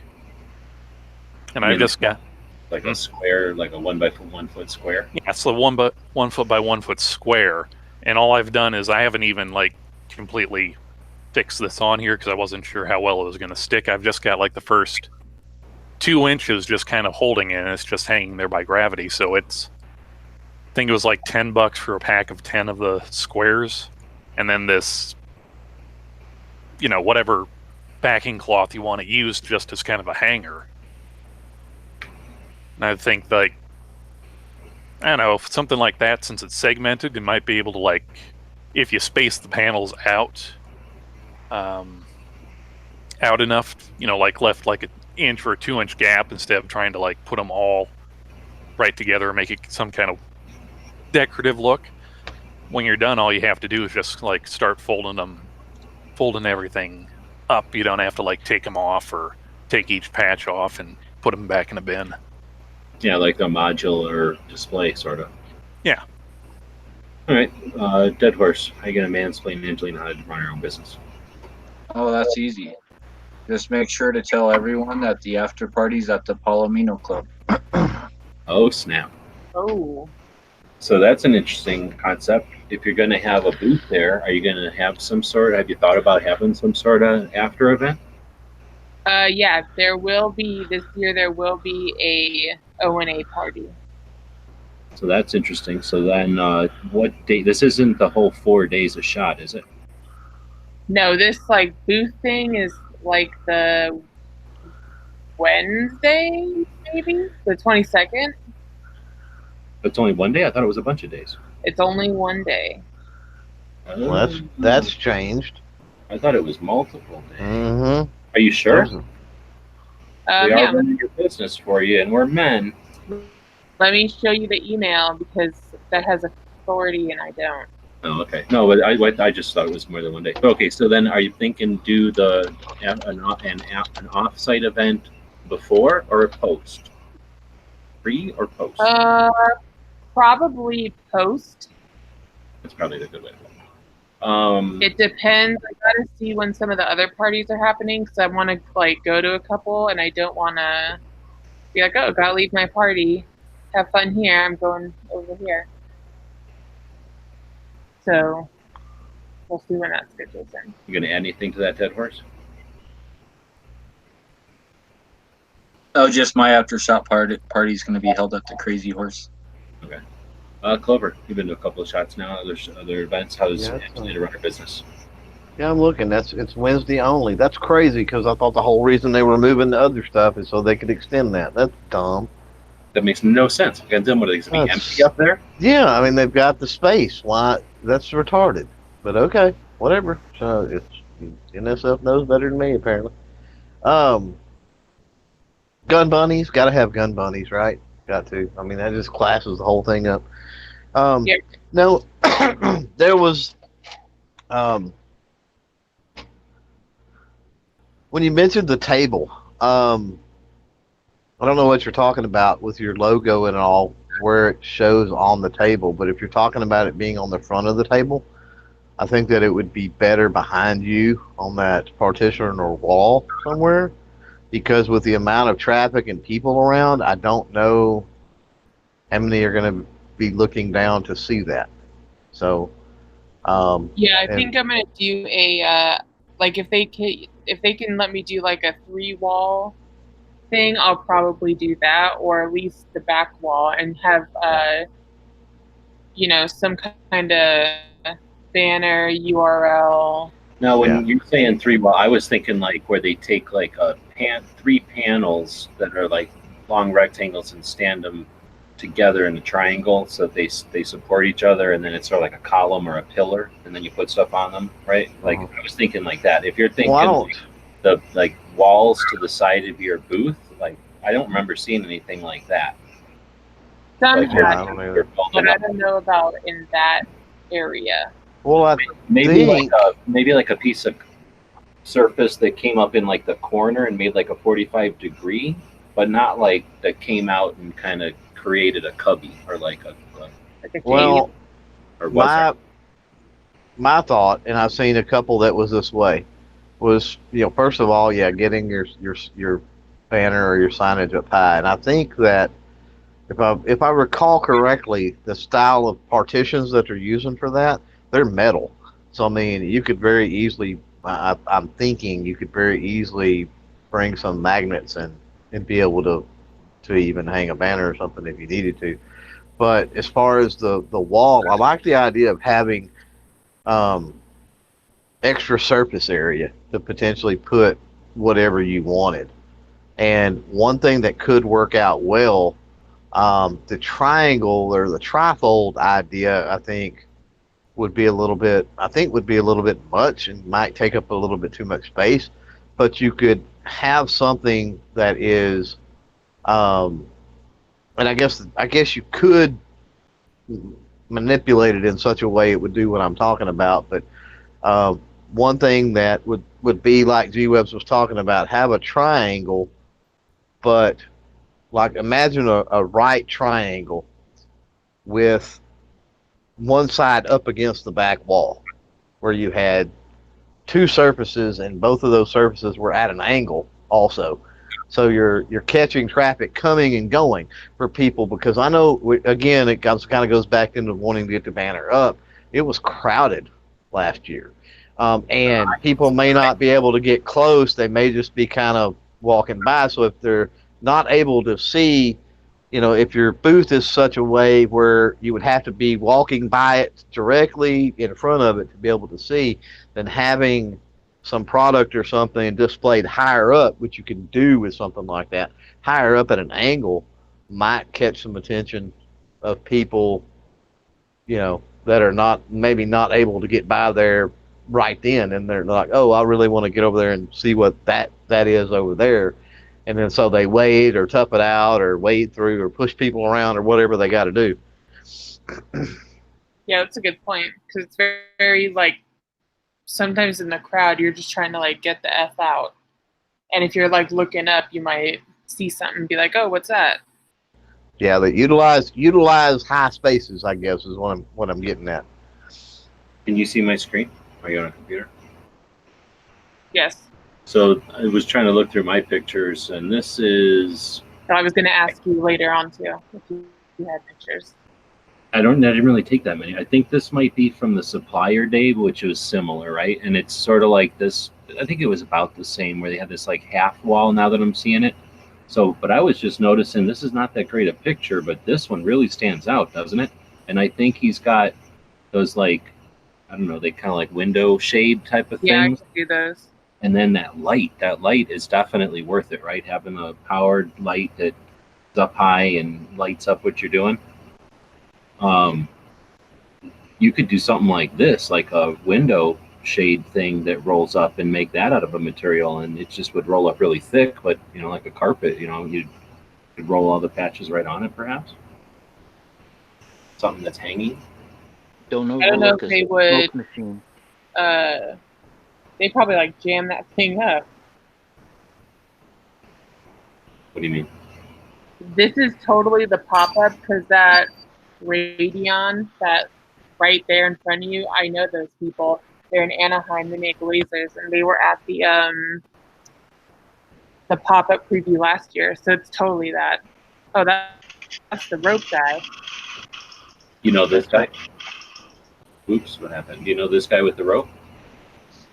Yeah, I think I talked to that guy where the rope's in the can. It's like 125 feet or something like that, Yeah, and that thing on the top is a cutter. yeah, I thought that was pretty cool. It's like almost like getting a thing out of a hand wipe because it's like that little diaphragm you looking, whatever they call that, and then you just pull out as much as you need. You cut it, and you got a length of that really strong. I don't know what the hell that is. Some kind of nylon braided stuff. Yeah, it's like 1,000-pound cord or something. What really surprised me about that thing is how easy it was to pull it out of that can. I guess there's a little bit of stuff here. So this was not this was downstairs, but a very similar style booth. But it looks like these are fairly popular. Do you guys make these? Yeah, I can get those made. But that like drop cloth right there, like that's what I have. I have one of those that says Allen Anchor. But that's kind of what I was thinking is those like, I mean, I think that the like see the booth next to him with the 3. Like then you can kind of have like 3 little segments of things and you can move them around. That's This probably guy? better than one large one. Yeah, that guy. Yeah, just like that one with the lights or whatever. Then you got like 3 things for people to draw their eye, I guess. And that's kind of like what Abe was saying. If you went with those things, you could do like them up in stacks, 3 stacks. Gonna do any kind of brochure, maybe a 3-page type of thing that has like examples. Then somebody has something to take. I think that's important. Although not everyone takes something. Yeah, I'm thinking The people about that that. are interested. I can definitely get those bigger. printed up, and I was thinking What if about it. what if you took and were able to staple or something, a sticker or something to the brochure, more of an enticement to pick that up? Oh, have you thought about buying a shit ton of AK-47 bayonets and using those as handouts? I know a guy who's got $17,000 worth of them. You could buy several $1,000s worth and hand them out. As like little gifts. That's unique. Yeah, everybody likes something shiny and stabby. Yeah, instead of a bowl of candy or chocolates, you have a bowl of AK bayonets. Well, we're looking at food, and you're bringing up a bowl of candy. There's a reason people put bowls of candy out there. I think if you got somebody standing there and they don't know about SHOT Show and they're not drinking water, having that thing of candy can make them more comfortable to talk to you, right? Like if they got dry mouth and they're like, whatever, they're distracted or whatever, you have that bowl of candy out. Because I think I've seen this. I mean, I'm guessing, because who knows what's going through people's mind, but you'll kind of see someone will see that bowl of candy, their eyes will open up, they'll grab one, they'll suck on it for a little bit, and then they'll kind of go into talking mode, you know? So I think there's more to it than, I think people that put out those bowls of candy have a reason. There's just, you see them too often. And it's almost always like a peppermint kind of thing, like something you suck on. Sometimes people have like chocolate and stuff, but that's more like, I'm going to have to enlist some of you guys to smuggle me bottles of water from the media room. It's illegal. We have pretty good relations with I'll do it. I'll do it for the right price. Doesn't bother me. What about having some sort of a banner that, let me just turn this way. What about having some sort of a banner that goes from the top of the Palazzo all the way down, but then unfolds over the side of here and then goes down and becomes one of them carpets that people walk on? Yeah, and has free patches all over it, so you could just pick them up. The whole thing is made out of Velcro, yeah, and you could just, that's like the exclusive patch from SHOT Show or whatever. Yeah. I wouldn't overlook a smoke machine and lasers. Oh yeah, that's true. Or loud music. You know what though? I actually saw Strobe light. in the very few things they've actually sent me so far, it said you can't have smoke machines and lasers. How about vapor producing apparatus and very bright LEDs? There could be a loophole there. Is that the gun show loophole?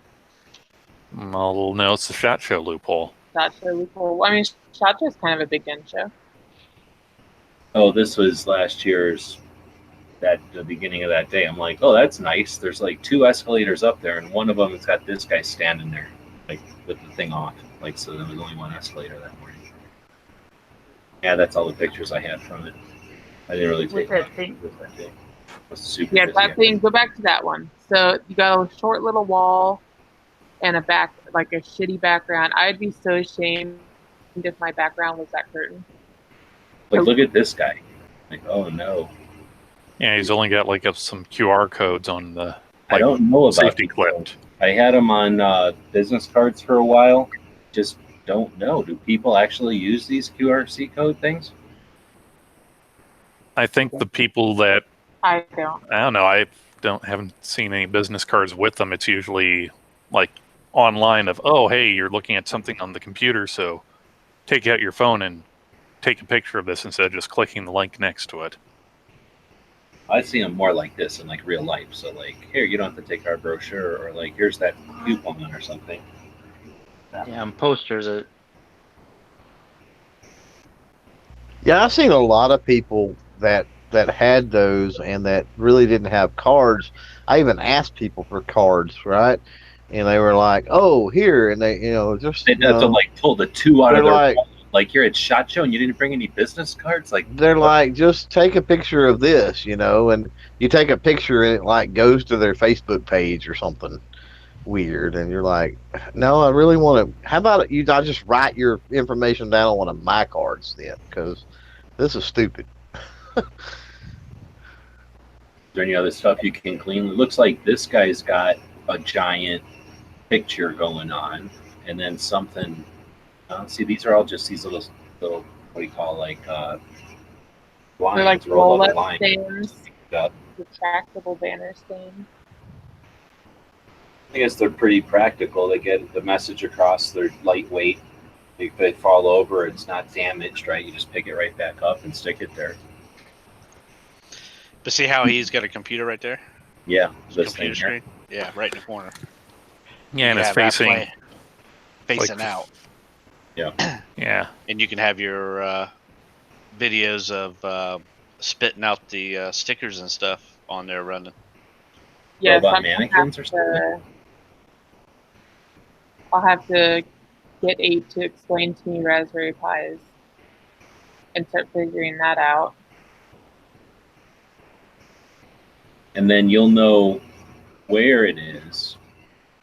Because here's another thing. Let's say I walked into this room. So are we still live? I guess we are. If anybody's watching this anymore, let's say I walked into this big room and I'm on the west door and there's an east door over here, and I'm like pretty much to the left of this big room, and I'm not though. There's like 2 more aisles to the left of me. There's this and maybe 3 aisles to the left of me, and then 4, 5, 6, 7, 8, maybe 9 aisles. So I forget how many aisles there really were, but this is about 3/4 of the way into the room. And most of the aisles go all the way to this far wall, but not all of them. There's a big stupid gap in the middle for no reason. So you don't know where you are in this room yet, but let's say you were right here where these people are. These are the people that I would think would have invested in a bag that said Radiant and like, hey, take our free bag and go stock up with loot, And then I would have put something on that bag like, take Instagram pictures with my bag and win a free thing or something, or like make sure that when people take that bag that there's a call to action that they shouldn't throw that bag away, right? Like, hey, anybody that's still got this bag in July, guess what you're going to get? 100 free patches or something. So I'd be giving people something that could help them throughout all the SHOT Show. Chapstick, water, you know what I'm saying? Like, so if you find out you're in like a choice space in the room, then that's maybe worth it. Now in the back side of the room, I don't know. There's probably some other strategies. So I think once you get your booth location, we'll teach you how to run your business again, if you want.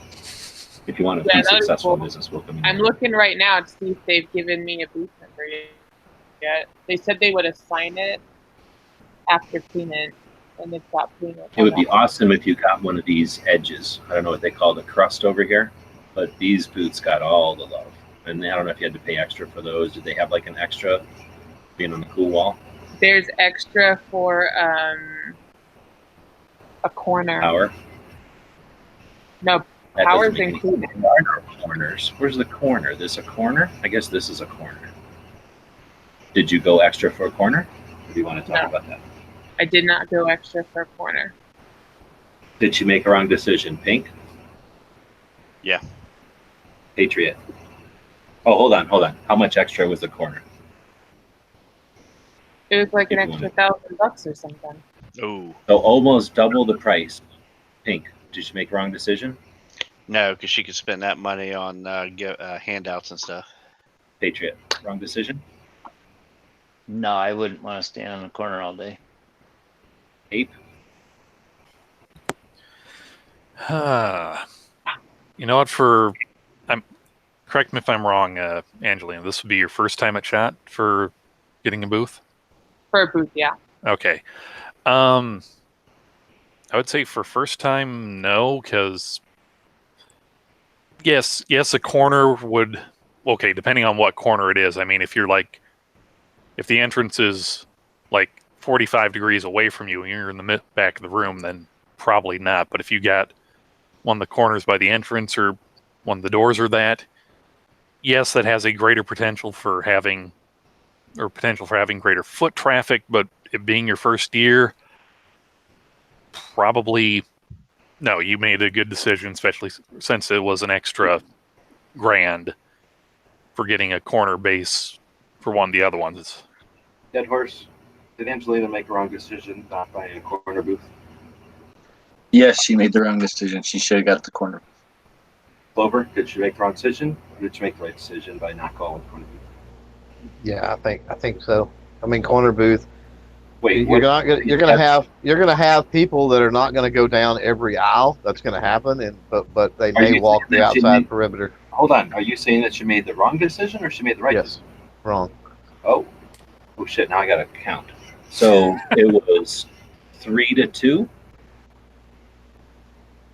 Yeah, I'm gonna vote you made the right decision because I'm super cheap. I would have not. I would agree with 8. If you got this guy, if you got this booth, then it's worth all the money. Like they're all the money.